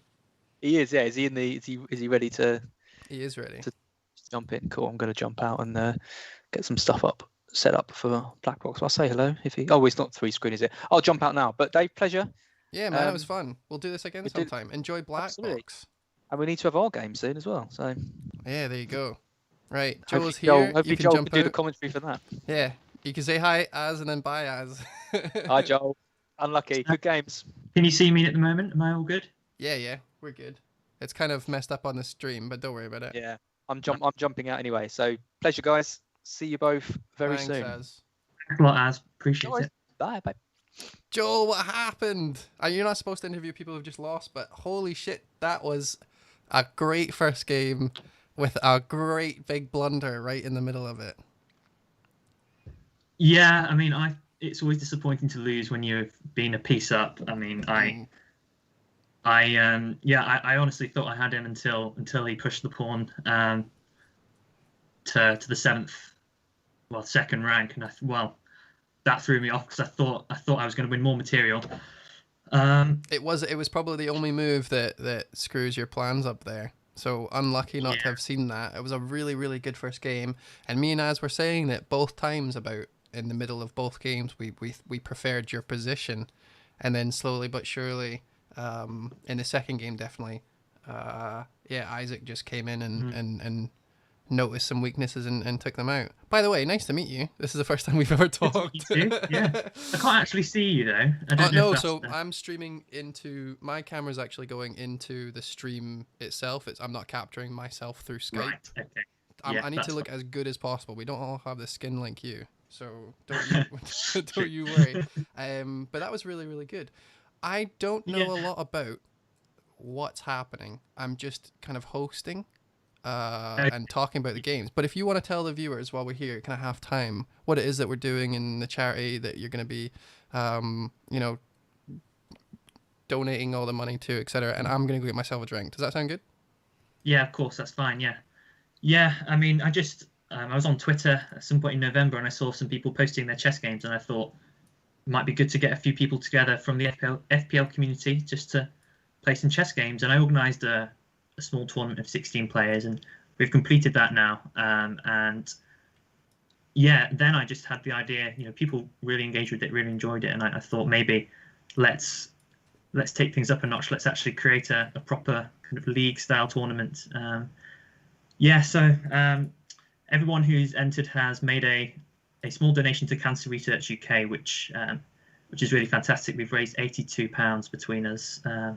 And I just thought it'd be great to do it for such a good cause. I know cancer is something that a lot of people have experienced or had loved ones pass away, and I just thought it would be a really nice thing to do it for charity. And it's going well so far. So there's 3 divisions of 6 players organised by strength, by chess rating. So what we're going to do now is our next match is going to be a Division 3 match. So these guys are beginners really, so they'll be fighting out exactly the same format, so in each division the top player will be promoted, the bottom player will be relegated, and then there'll be promotion playoffs between second place in one division and 5th place in the division above. So and we'll hopefully do a second season in the autumn, and we'll be always looking for new entrants. That's what's going on. Sounds great. David? Sounds great. I'm back. It's funny because you can't see me, so you don't know when I'm here or when I'm not here. I might just duck out. You'll never know. Whatsoever. I've got the game up. Sorry about all the tech issues earlier, but we had some good fun. It was really nice talking to Az. That was the first time I talked to him as well. I think. I don't know. You never know with the FPL. You could talk to loads of people loads of times. You'll never know. Could have commented on their posts at some point. You never know. We are able to go if you guys can hear us. Whenever you're ready. I've got the game up in front of me. Is it Uncle Dino versus PDFC1? Is that what we're looking for? Yeah, that's the one. I'll just get the game up as well, so I can follow along. Perfect. And hope everyone in the chat who is here for the chess is enjoying themselves. And if you guys ask any questions, I'm 100% going to answer them. Let me know if I'm talking too much, if I'm going into too much detail, if there's not enough detail, because I'm not used to talking about chess with people. I'm used to sitting in my room, looking at the game myself in my own head, and then arguing with myself in my head, and then moving on. It's really difficult to stream that unless we're in the world of Inception, which would be awesome. It would. That is a very good film. Well, yeah, it's been a bit of a learning experience for me trying to commentate as well. I find it's really hard to try and look at the chess position and understand the chess position whilst talking. So it's good to have someone else there so you can kind of We go concentrate back and forth. on the position whilst the other person's talking, maybe. And yeah, Do you want to let them know that they think they can start? they've just started. I've just sent them a message. Do you want me to send you the link? No, I've got it. It should, if they have started, then it should work, right? Unless, or have you already seen a move? If you've seen a move, then Yes. yeah, send me it. Friends, Dino, playing, click. We've got it. I've got it. Right, excellent. Yeah. So, what we're going to see in the opening is just them jostling for position, really. I could go into why the position is similar to yours or previous, but I haven't seen these guys play yet, so I'm not 100% sure what level they're on. But yeah, everything seems very tip-top and shiny at this point in time. Yeah, we're going to be looking for, I think, whoever's going to make the least mistakes. I mean, okay, that sounds really obvious. Of course, Whoever scores the most goals will well, I win. mean, blunders, like obvious blunders, is going to probably win the game. So I'm just looking for both players to not be hanging any pieces and just playing good solid moves, especially in the opening. We'll see what happens. Yeah, the worst time ever to mess up is definitely at the opening, because you don't want to give your opponent an inch. So hopefully there won't be too many. We've already had one, and it is that move that just happened. So it's not a blunder. I would just say it's not optimal. You don't want to put your bishop in front of your pawns. You want your pawns to be moved out. Very simple. That bishop should have probably moved to e7, but that's fine. I don't mind that. Actually, do we want to flip this? Should I look at it from the white perspective? Are you bothered? It doesn't really matter. Yeah, I'm looking at it from the black perspective, but I don't think. Well, I'm going to flip it. I'll flip it as well. I think it might be. Yeah, we'll flip it. Okay. Better. Yeah. So, from the white's perspective, he's got his pawns in a nice position. They're all kind of attached to each other. I like that. Very good. The bishop's outside the pawn structure, which means he's got more maneuverability, so that's decent. The knights are both on the right place for the king. We've seen a castle, which is good. We've got defenses in there. The only thing that I can see that I don't like is that bishop sitting there, and it looks dirty, doesn't it? That's what that is. It's a dirty bishop. How many times do you get to say a dirty bishop joke in a charity stream? Yeah. Well, you'd much rather have the pawn defending those two pawns rather than the bishop. The bishop is very passive in that position. Passive, that's the word I was looking for. Thanks. He's a dirty girl. He's a dirty girl. Right. Also, I didn't ask you before the stream, and my apologies, but how are we allowed to swear? Should I keep it PG? What's the chat? I mean, I'm not that bothered. I'm not going to, but I'm not going to stop you. That's what they always say when they don't want you to, but they're being too polite. They say, "Well, I'm not going to." That's fine. I told Az that I wasn't going to, and that he shouldn't, but he just kept doing it. So I'm just going to let you know right now that he's a sailor when it comes to that. So just forewarning you. We've got a very passive move, a2 to a4. We talked about this a little bit. I don't know if it was you or if it was your opponent. But at one point, there was just this random, like, h3 move or h6 move where there's a pawn. It's kind of like almost like you see your mate for the first time. Never seen him before do this ever in his life. And then you see your mate holding his pint with his pinky out. And it's just like this little move that doesn't really mean anything. That you don't have to say anything about it. But it just looks so weird. Like, stop it. And that's what these kind of pawn moves for me are when I'm looking at the game. I'm thinking they're very passive. What we're doing is we're trying to control the middle and we're trying to get all our pieces out at the same time. And then all of a sudden your mate's holding his pint weird. So I'm not a big fan.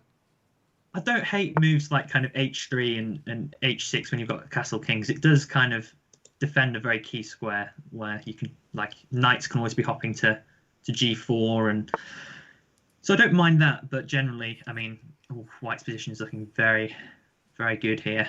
You don't want to be a move, however, like g6 is not good because it's really blowing the king wide open, allowing this bishop to really infiltrate black's position. So. Yeah, usually you do that move so you can put your bishop in it. And I would say that unless you're going to put your bishop in it, never do that.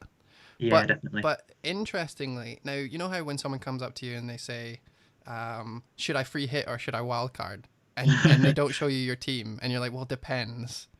That's It's exactly not what always helpful. happens in chess sometimes. We have to look at everything unique. So usually I would say, don't move that pawn out there because you're just inviting the white's bishop to come up, right? But in this position, see, because that bishop is so passive where it is right Yeah. now on d6, he's actually invited a bishop trade, and the white bishop is so much stronger than the black bishop. So in this position, I move my rook out the way so that the bishop can't take me, and then I get to move my bishop out of that disgusting d6 square, forcing the trade potentially, or Yeah. asking for the trade potentially, and then that means I've solved two problems. I've solved that bishop being in a place I don't like it, I've solved my bishop being in a place I don't like it, and everything's hunky-dory. So Yeah. in this particular situation, I don't mind that pawn move. However, the last thing I will say about it is the fact that he then didn't immediately hasn't immediately moved the bishop back makes me think that he hasn't spotted it and has instead moved his knight forward. Not a bad move, but just like let's get our priorities straight. I keep looking at that bishop like it's like it's the worst thing in It the needs world. to be sorted out, doesn't it? I'm just gonna have to pretend it's not there for a little bit. I mean, there are good trades. There are trades that do nothing, and there's bad trades. I think this would be a very good trade for black if he could trade those bishops off, because 100%. it's just such a weak But bishop. I mean, also we have to also explain to people who might not be familiar with it is that the way that a good bishop and a bad, but how do you tell which one's good and which one's bad? And it's simply looking at the pawn structure, right? The white's pawns are on the white squares, so therefore his black bishop is best because it can go in and out willy-nilly without really having to worry about the white pawn structure. So we can say that his black bishop is his good bishop and his white bishop is his bad bishop. On the other hand, with black side, Uncle Dino's pawns are all mostly on the black squares. You see them here and here, which blocks the bishop from doing anything. So that's why we're saying that the black bishop is the bad one. So let's trade our bad bishop for white's good bishop, and then we're up on that trade. That exchange is good for us. That's what we're talking about here. Precisely. Yeah. Yeah, and black's just really cramped up as well. There's not much space to work with, and yeah, I feel like white just has to keep pushing, keep attacking. I really you see like the black's light square knight, bishop though. as well is just looking okay. So that's a little bit of a interesting move, I would say. I think what he's trying to do there is free up his bishop on c8, but I don't think he realizes that once the trade of pawns happens, the black rook on a8 is going to be captured for nothing. So yes. I wasn't going to shout it out just yet, but you're absolutely right. If he takes this pawn, then he loses his rook. That is as simple as it gets. There's no ifs or buts about it. He can't take it back with the knight either, which is something maybe people in the chat have spotted. If he takes it back with the knight, let's just go back because he's taking the bait, unfortunately for him. But if he takes it with his knight, then all that has to happen there is the bishop then takes the knight, which forces the pawn to move again. So really, the best thing he could have done is leave that pawn alone. It's what we call a poison pawn.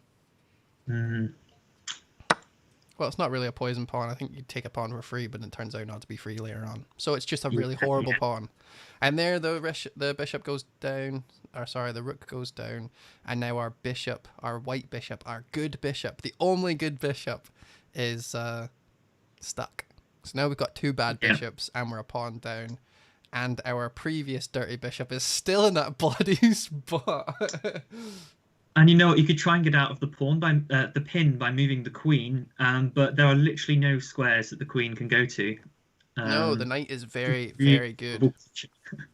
I think what we would have to happen in this point, I think for me, yeah, you're going to take the bishop for compensation 100%. But I think from black's point of view, that knight on d5 is extremely good. And I think I would probably give up my defending knight on f6 to take it. I think I would just get rid of it so that I can get my queen out. in this situation, it's interesting. I'd be interested to hear your thoughts whether white should take that pawn back or not. I suspect there's probably some sort of killer attacking move that, because I mean, you saw the engine bar. Do you have the engine bar? I don't like putting it on, but I can do. Well, I've just seen it go from plus 13 in white's favor to plus 3. And I was wondering if something like knight takes f6 might have. I don't know. Let me see what I can do is analyze. So the computer has spotted a tactic here, and what you're trying to do is trying to figure out what the tactic is. I think it is simply. Not what I said it was. Let me find it. I'm gonna find it. Oh, we've had a move. Well, if you stay with the live game, I can try and find it on the. Oh, good idea. Okay. Analysis board. Oh, I found it. Sorry. I think I found it too. So now that knight has moved, because we could just kick that knight really easily. So by moving this pawn up, so it doesn't really matter. But if we take the knight with our knight now, white's knight moves up to f6. The queen can take it back, absolutely, but that leaves the bishop absolutely free for the queen to take. And then we're 2 points up instead of 1. There's something even better. Oh, I like it.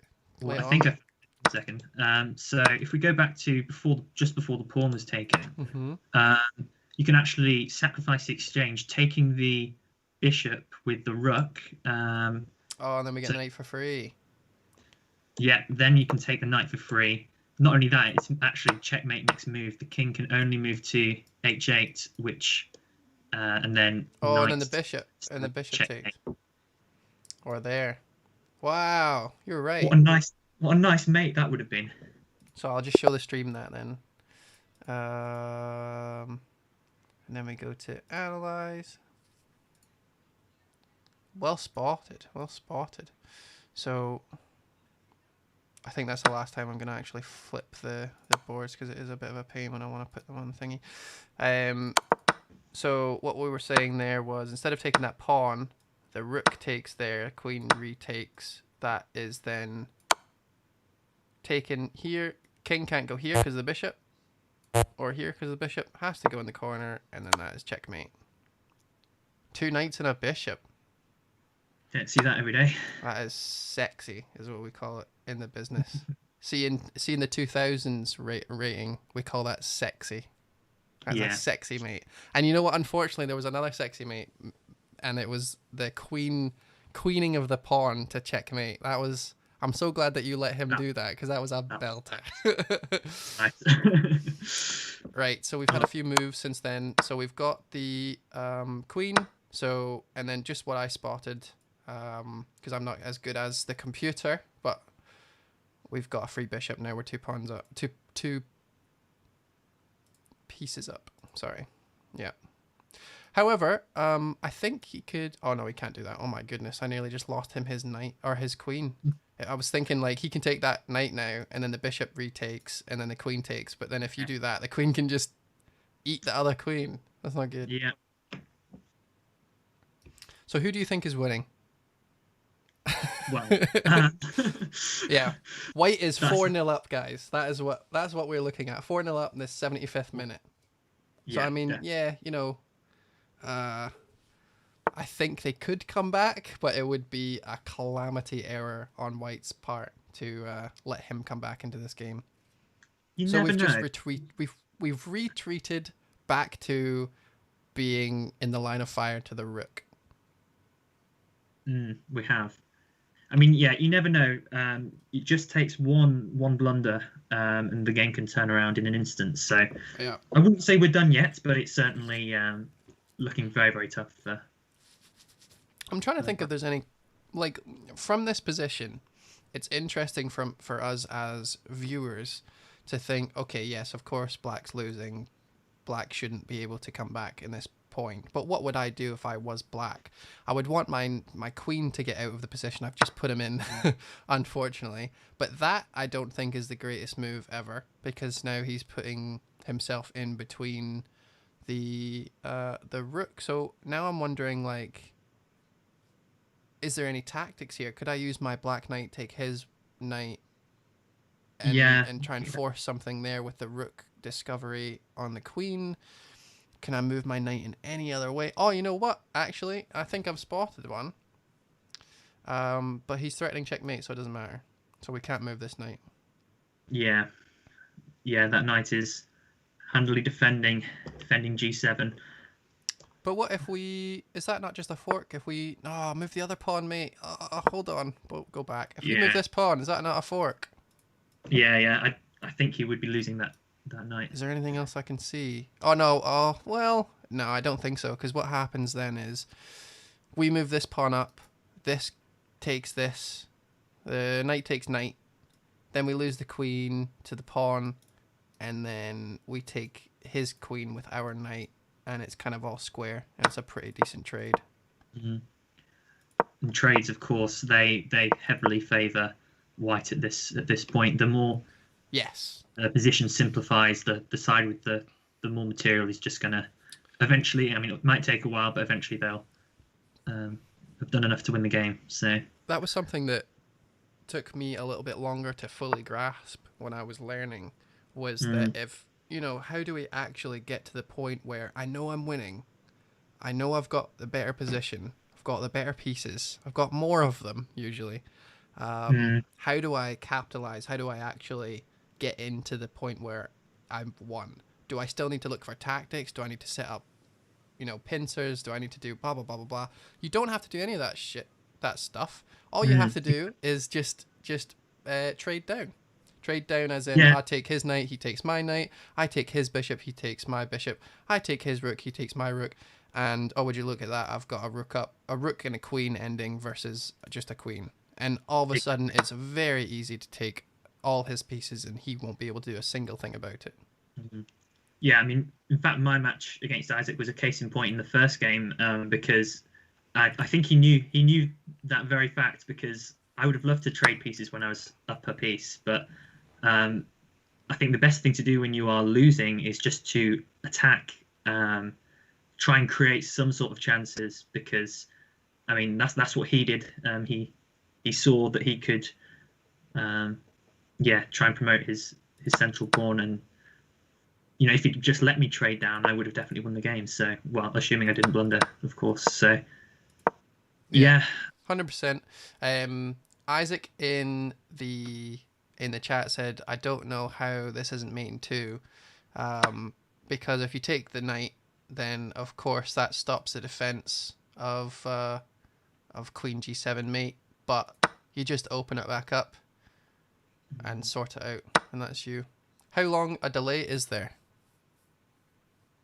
On the YouTube stream, I'm not sure, but I'm right with you when the moves are made. So you're watching the moves, so there is. I think the delay is probably about just an average one of 30 seconds, maybe. 30 seconds to a minute. I don't think it's that bad. Let me check. How do I check?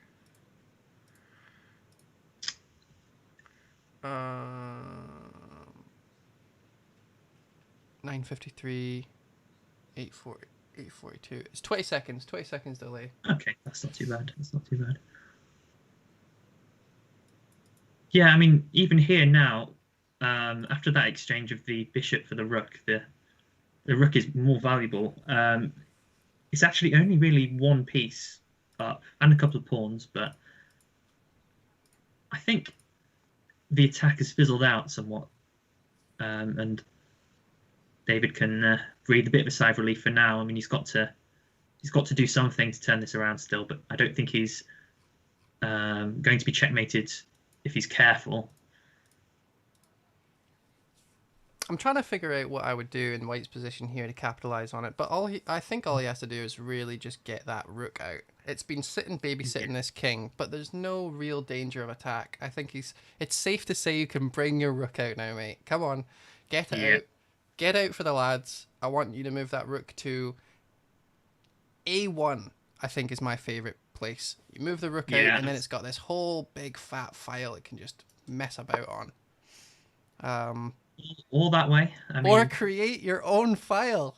I think what he's going to do is he's going to push the pawn. He's going to try and take out, this pawn structure, because the king is he's not safe by any means, but he would be a lot more unsafe if this pawn disappeared. So what we're going to try and do, I think, is to push this pawn up and invite some trades here. And then, yeah, queen up here is pretty devastating. Yeah, do not move your queen, David. Or at least don't move it off the seventh rank. Yes, if he moved that here, it's checkmate, checkmate, checkmate, checkmate, because he needs that queen to defend g7.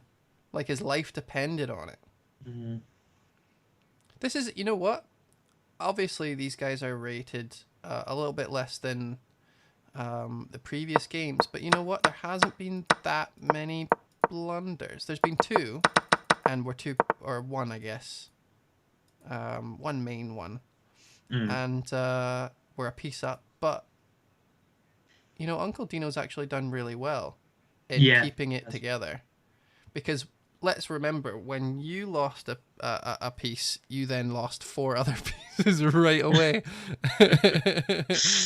Yes, yeah, that was not a good game, that second game.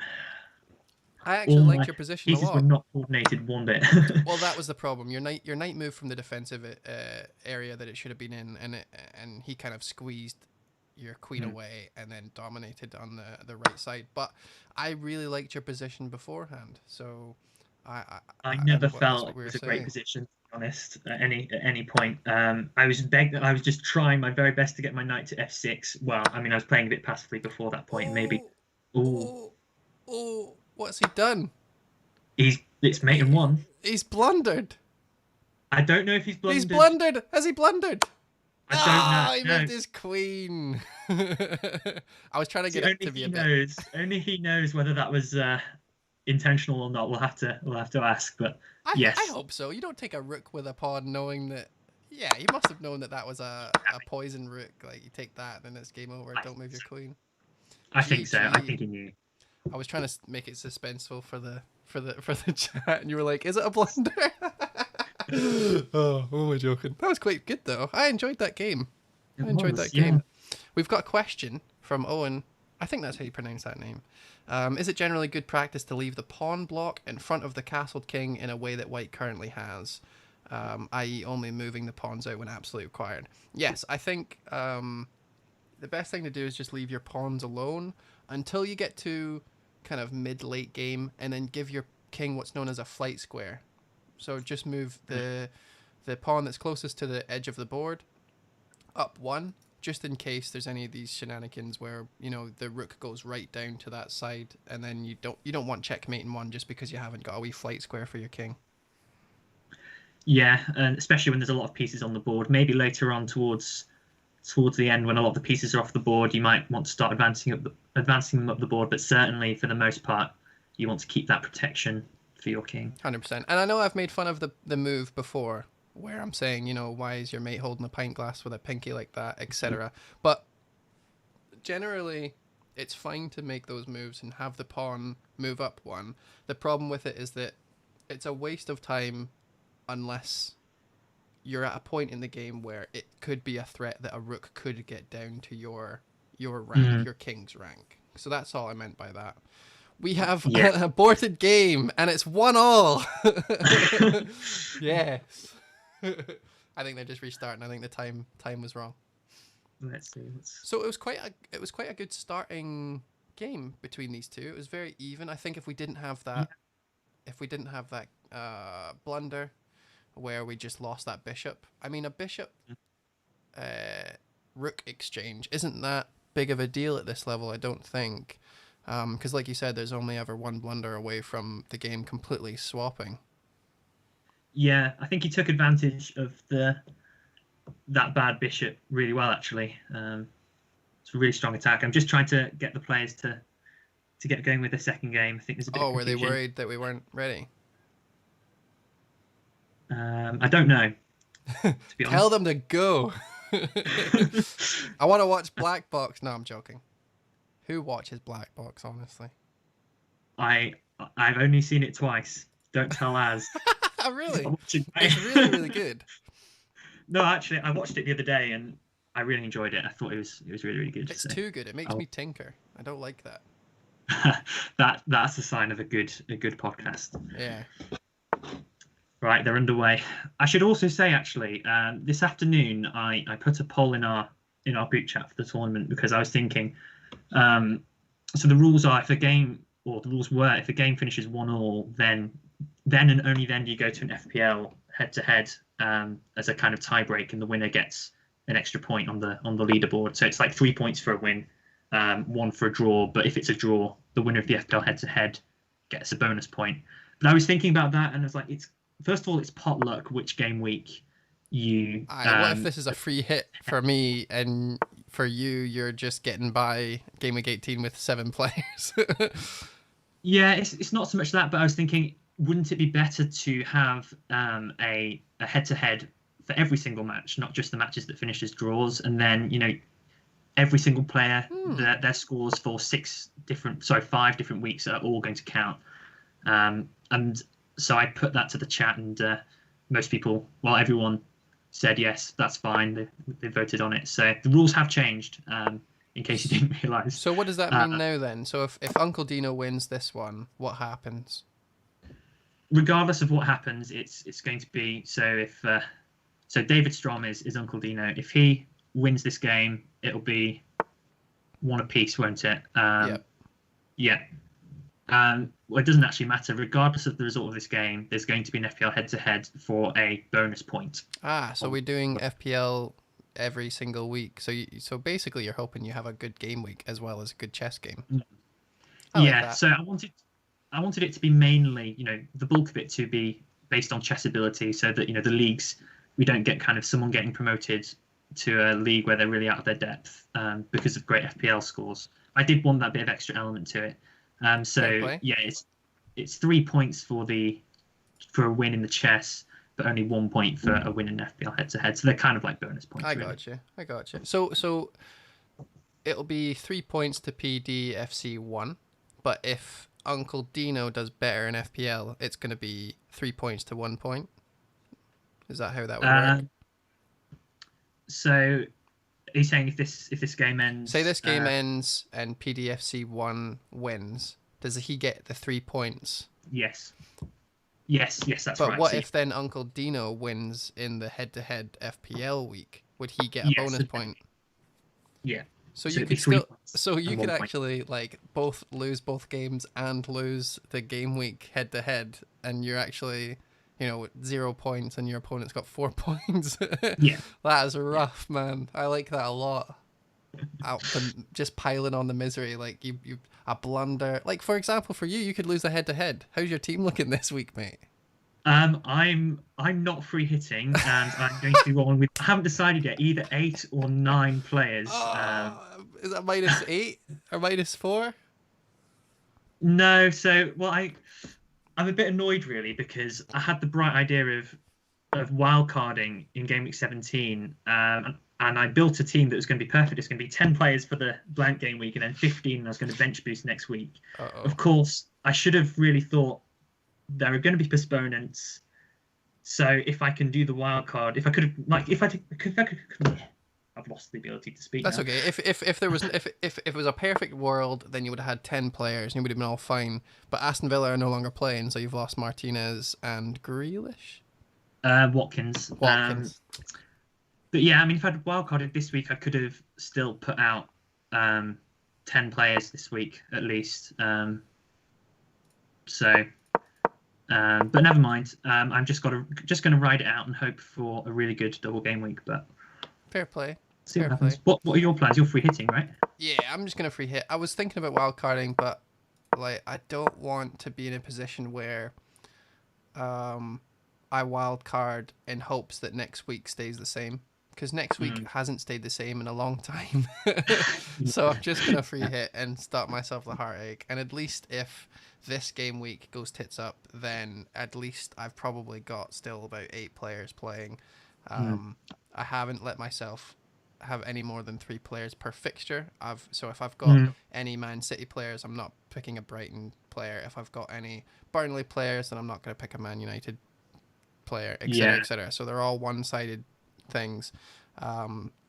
and I'm gonna like just keep that for the free hit. I'm still not 100% sure what players I'm going to take, but I'm definitely sure that I'm not going to put all my eggs in one fixture basket, because then that's how you get smashed eggs, mate. Yes, that is sound logic. I think that's sounds like a good plan. Where are you ranked at the moment? I am about 200k or something. Not the best, not the worst. Could Just be a kind lot of worse this season. could to be a lot fair. worse. Last season I was like 3 million at this point, and then the season before that I was about 10k. So it has been a big Yeah. topsy-turvy for my very new FPL career. Mm. I'm just going to jump back to this game really quickly because it's very Yeah, interesting what's happening. So we had a standard-ish opening. Like I said, don't put your bishops in front of your pawns, but he's, gosh darn it, done it again. So we'll forgive him for that because we're used to it. Then he's moved his king pawn up one, which is very strange. Like we talked about, Owen, we want to keep these pawns kind of where they are for the majority of the game, and then maybe move this one up if we want to save our king from any any rook or queen's last rank checkmate shenanigans. Then we develop normally. We've got a castle, 2 knight moves, which is fine, I guess. That knight is undefended. I don't think I like it that much, but it's absolutely fine for the moment. Then the queen comes down, which is quite aggressive. I can see what might be trying to happen, where we bring the bishop down here. The pawn can't take it, so it has to go forward to kind of stop this checkmate thing happening. And then we get the rook. But the problem with that is that this pawn has already moved, so the rook can simply go up one. And I think that's actually what he does, but just 2 moves after. And kind of almost doing it preemptively, because the bishop hasn't even moved down here yet. So that's where we are. The bishop ends up staying where it is. Sorry, it doesn't come down as far as I thought it would, but just comes down to the middle, which is fine because it then protects this knight like I was talking about. It's not a very well protected knight, but at least we've got our bishop there. I prefer my knights right here. These are the best squares for your knights by far. But instead, this knight has went on quite a journey. Started here, then moved here, here. Now we're here, and we're attacking this bishop. So it'll be interesting to see if he keeps this bishop here, or he kind of moves here, or what he does with it. Because we don't want that bishop to stay where it is, because then he'll double up on his pawns, which is never good, because then the pawns are like ridiculously hard to maneuver. And that's where we are. I'll cut up, mate. Yeah, we've just seen queen to d1 is the response to that. So he is inviting the trade. I don't know why he has moved his queen twice now. Why has he moved it back and forth? Is he taunting the other player? Is he thinking, yeah, you think you're hot shit, but look at how many moves I can move with my queen? I'm trying to see a purpose. I feel like we're really ripping into him today, but yeah, there doesn't really seem to be much of a purpose to that move.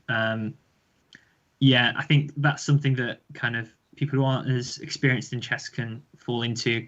If you're not entirely sure what to do, every move there needs to be a plan in mind. But yeah, I mean, we'll see if he does the trade here. Don't know.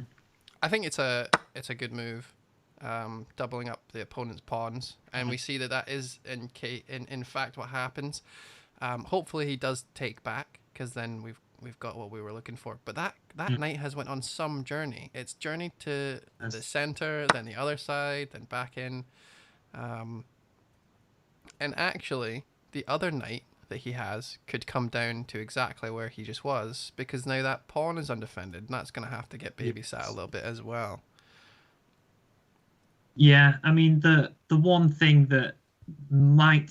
that might come out of this for white is he could maybe plant his rook on the c file that's now kind of a bit more opened up, but half open. I don't think it's worth it. Half open c file, you're absolutely right. So at least we've got something. But it's interesting because, and we'll probably say it once or twice throughout the hosting of these chess games, but if you're going to give yourself a little square here by moving your pawn up, you want to plant your bishop in it almost right away. Just get it done, because that is a very good square for your bishop.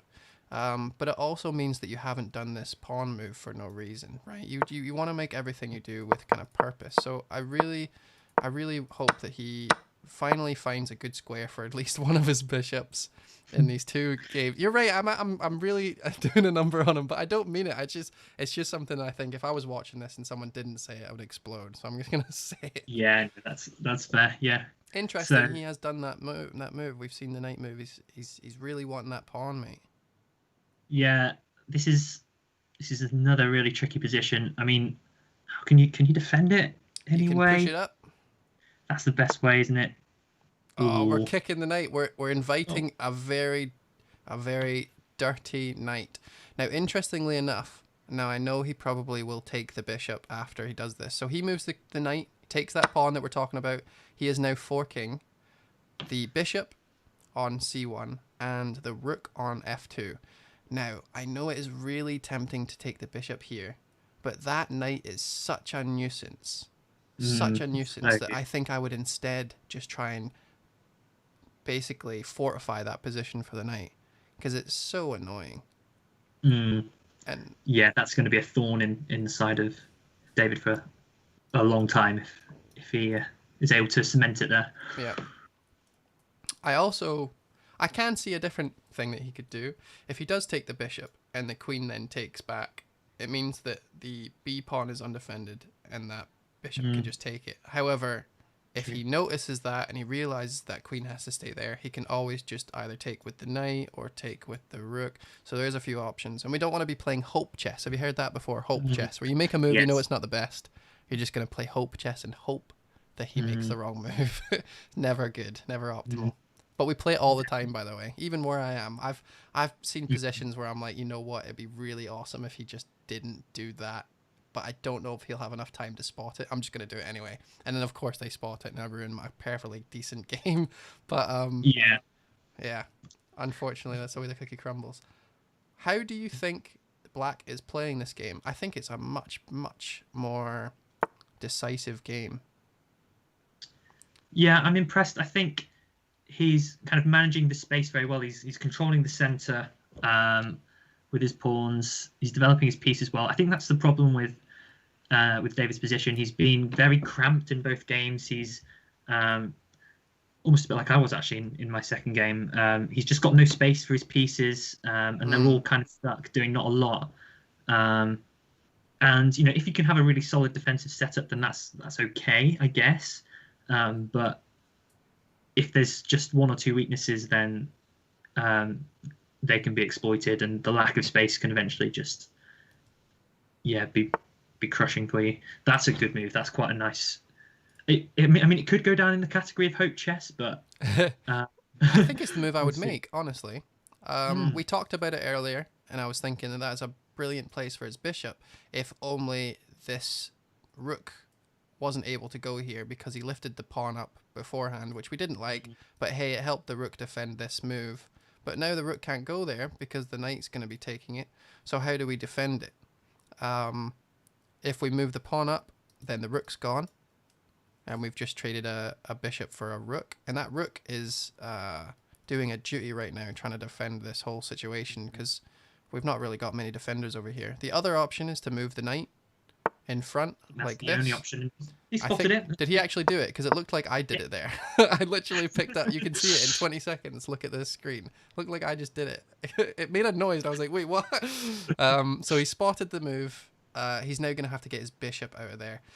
And actually, you know what this has done? This allows his queen to come into play a little bit more. Now the queen can come up to e2, attack that knight, force it to do something.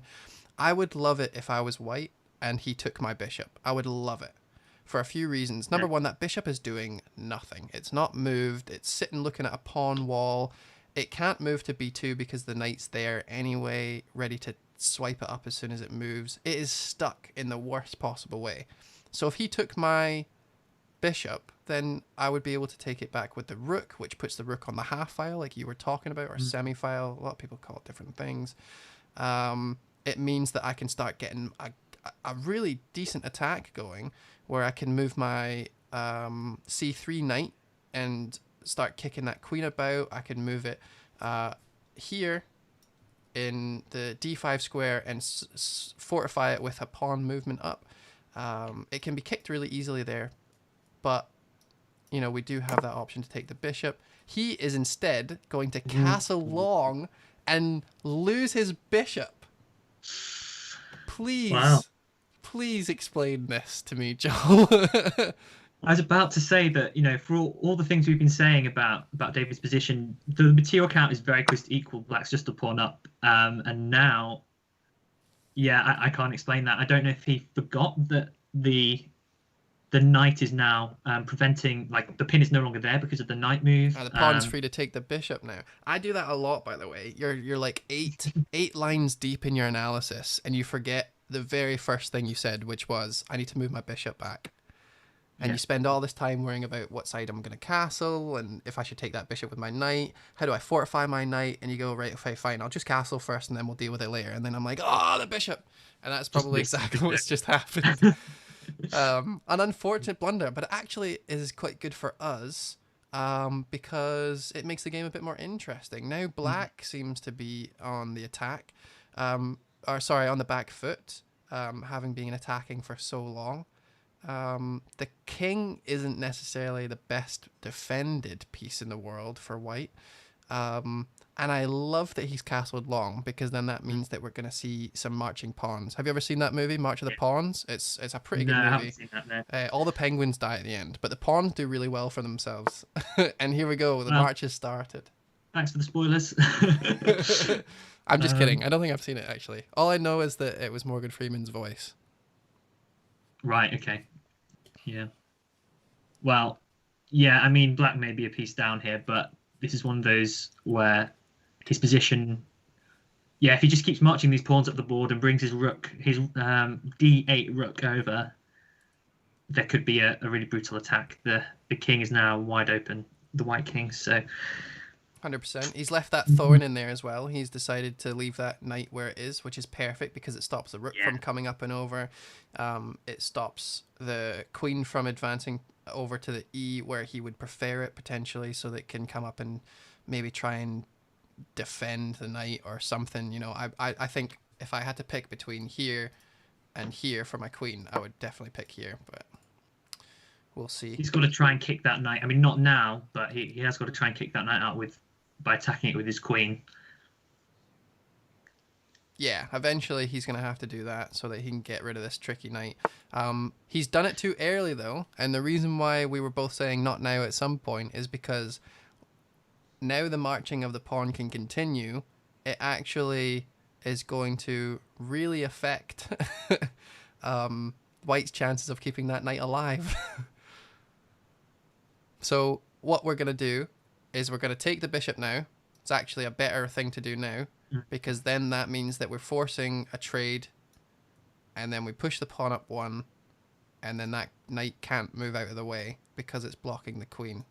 And then that ergo is a knight and a bishop for one. Oh, he's done it too early though, because now we can just take the knight with our queen, and it's not a great trade, but it's at least more balanced than what I was proposing. To be fair, I still love Black's position, even so. If you imagine the trades happen, I mean, his rook on h8 is going to be staring down the whole h file.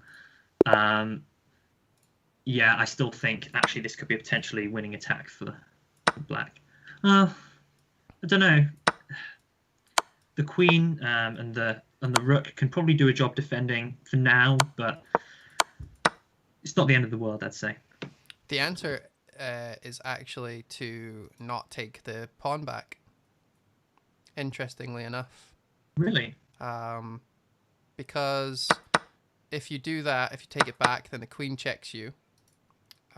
You have to move into the h1, and then the rook comes down and kills you because you've already moved your queen out of the way to take that knight.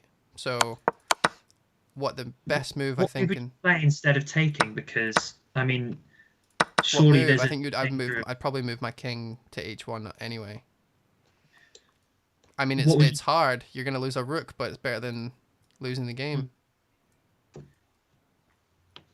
Yeah, I'm not 100% convinced. Actually, there is an imminent checkmate. Oh, because the queen. Sorry, I'm a little bit ahead. in my analysis. So no, the knight, no, the pawn you're moves. right. You're actually right. I'm wrong. I just haven't spotted it properly. That's okay. No. So if the pawn moves down, you're going to want to take the knight because you want some compensation for losing your own knight. But the problem with that is that now your queen's off of that rank. So, so how do you defend against? So the way you would need to, you'd either lose your knight or lose your rook. I mean, it's all sorts of messed up, unfortunately. What happened? So did he take the bishop in the end? Yeah, he did. He took the bishop. I'm currently analysing at the moment. Okay, so what's happened live, guys, for those watching?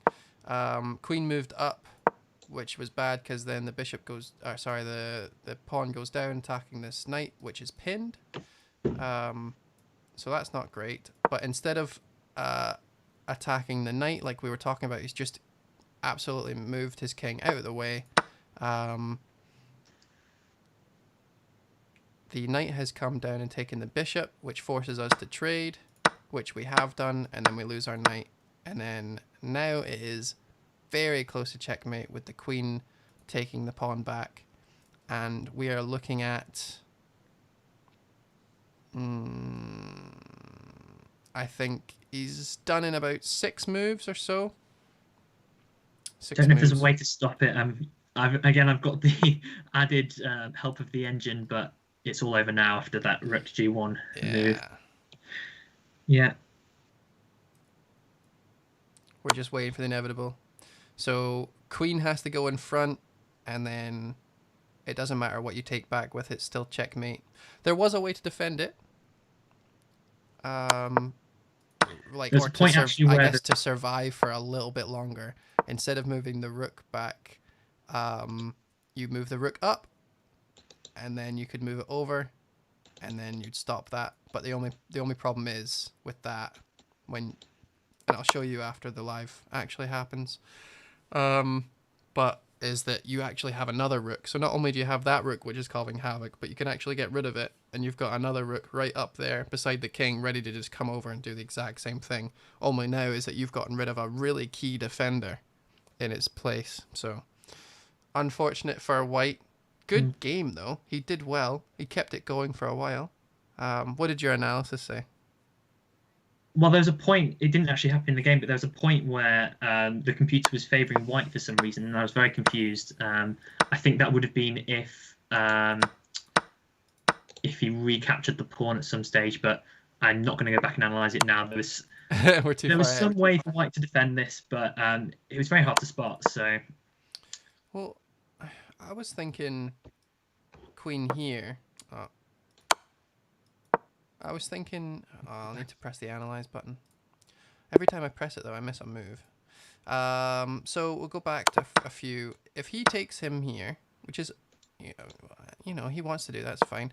Instead of moving that rook, if he moves his queen here, and you take there, with the rook taking the pawn, the king can then move here.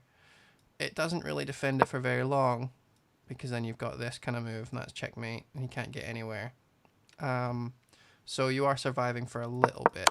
Second thing I was looking at was he takes this here and the rook goes up 1. Now if he takes, rook goes over, but it's this sacrifice I was talking about here, where you actually have another rook to come through.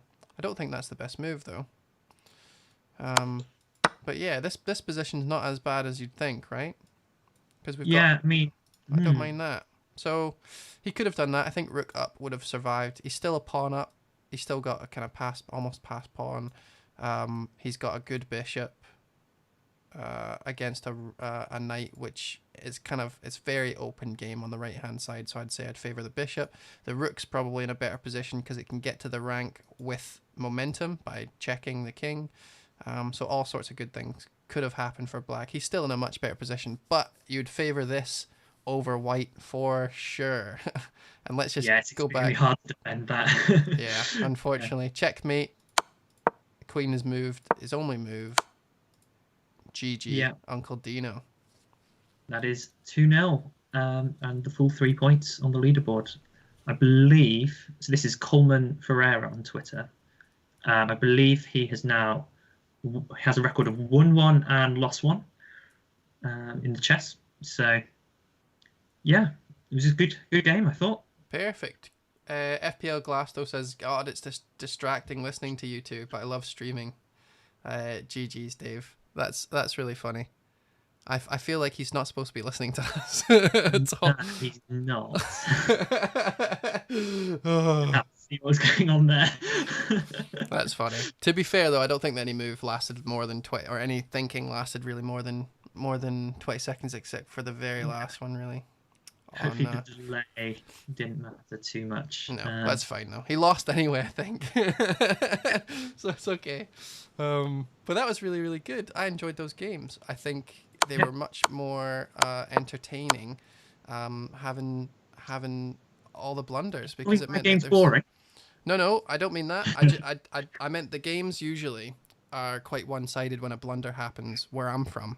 But because we're in a place where, blunders can happen at any point, it's quite like, well, it's like bombs going off. You never know what car you don't want to get into. So I enjoyed that. Yeah, that's dead right. I have a very important question for you. Yeah. Assuming we do a second season, will you play? Well, I feel like that would be unfair a little bit. That's why I didn't join. I had followed it about because Az had retweeted your plan, and I had a wee look to see who was in it, and I didn't feel like it would be fair if I played, so I was just planning on just watching and enjoying it. And then I was like, actually, it would be fun to host. So, but I can play. Well, there is Wombat FPL. He's like 1800 blitz, so he's a very strong player. So you wouldn't be alone. If we could get a couple more, of kind of 1800 plus, I think it'd be very competitive. But that's true. That would be good.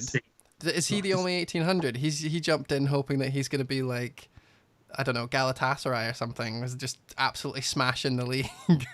well, his rapid rating is what, 1650 or something, and I've played my match against him. We drew 1-1. Did you really? Oh, well done. Actually, I lost the first game because I blundered in about 9 moves. I just wasn't with it, and then the second, played really well and got the win. Really, really good. Congratulations. That shouldn't happen. He shouldn't have let you do that. Bear in mind, he has just become a father, so the first time. So I don't know if that played a part in the second game, but yeah. So I mean, if we could get 1 or 2 really strong players, I think that'd be really good. I mean, ruins the chance of kind of there's a lot in and around the 1500 mark. I mean, I'll absolutely play. I'll absolutely play if you'll have me. As is in the chat there saying, I don't want to play because I'm too good. Says FPL Dave. That's not the case. I just don't want. It's just unfair. If we've got another Celtic, for example. Yeah. Although they're not doing too well these days, unfortunately. Yes, nice to see a change. Do you support a Scottish team? Yeah, it's Celtic, mate. Aye. Although I don't support any decisions they've made in a little while now. Let's just leave it at that. Oh, it's going to start boiling my blood. I'm actually live in Parkhead, so when Celtic score, I can hear it before my stream. Oh, wow. So I need to put headphones on and close all my windows and turn the volume up a lot when I'm watching Celtic, or else I'll hear them score before I know it goes in, especially penalties. It does my nothing. Might as well just get a season ticket. Well, it's about time that Rangers won the league, to be honest. I think it's a bit boring, isn't it? Not for me. I enjoyed it. I was enjoying it. It's been a good 9 years. You want to go for the 10 in a row. The problem obviously comes when the board decides some really silly things, like we're not going to get into it now, but yeah, it's Rangers have been allowed to do it through mismanagement, I feel like, as opposed to on their own merit, which is kind of annoying. But they can only play who's in front of them. We can only play with what players we've been given by the board based on ludicrous transfers. So yeah, there you go. We could have had John McGinn for 2 million, for example, last season. Really? Didn't do it. Decided it was too much money. Too much money for John McGinn? John McGinn, 2 million. Wow. That's surprising. Yeah, I mean, I can't say I know much about Scottish football, but... Oh, yeah, even just that one thing there, and you're like, oh, Jesus, you know what I mean? Oh, they deserve it. Celtic deserve everything they get. Thank you so much for having me. This has been really problem. Fun. It's been great having you on. Thank you very much. And yeah, I think having that second person really helps, especially someone who whose chess knowledge is better than all of us in this competition. It's really good.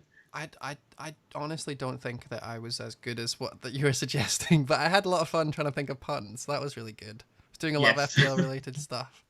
But yeah, the chess bit spoke for itself. They were very very entertaining games, and I was thoroughly enjoying all of them, including the ones that were heavily against you. Like, not because it was enjoying watching another host lose, but it was just like the amount of like back and forths with your games was really really interesting. Yeah, especially the first game. I think the first game was really really good actually, from a kind of neutral point of view for the view. At least I hope it good. was. See, 100%. And thank you everyone for watching. It was really really nice of you guys to all show up. Obviously this is going to happen. I don't know when I'm going to be hosting next, but certainly Joel's going to be doing this every Monday, is it? Yeah, that's right. We'll sort something out, but we've already got one game in the pipeline from Division 2 for next week. So, yeah, we will be back next Monday, but Perfect. You'll see more details closer to the time when it's all sorted out. Awesome. Right, I'm going to end the stream then. Thank you so much for inviting me. Thanks everyone for being here. Remember to subscribe and sign up for the Chess Season 2 if you haven't done so already.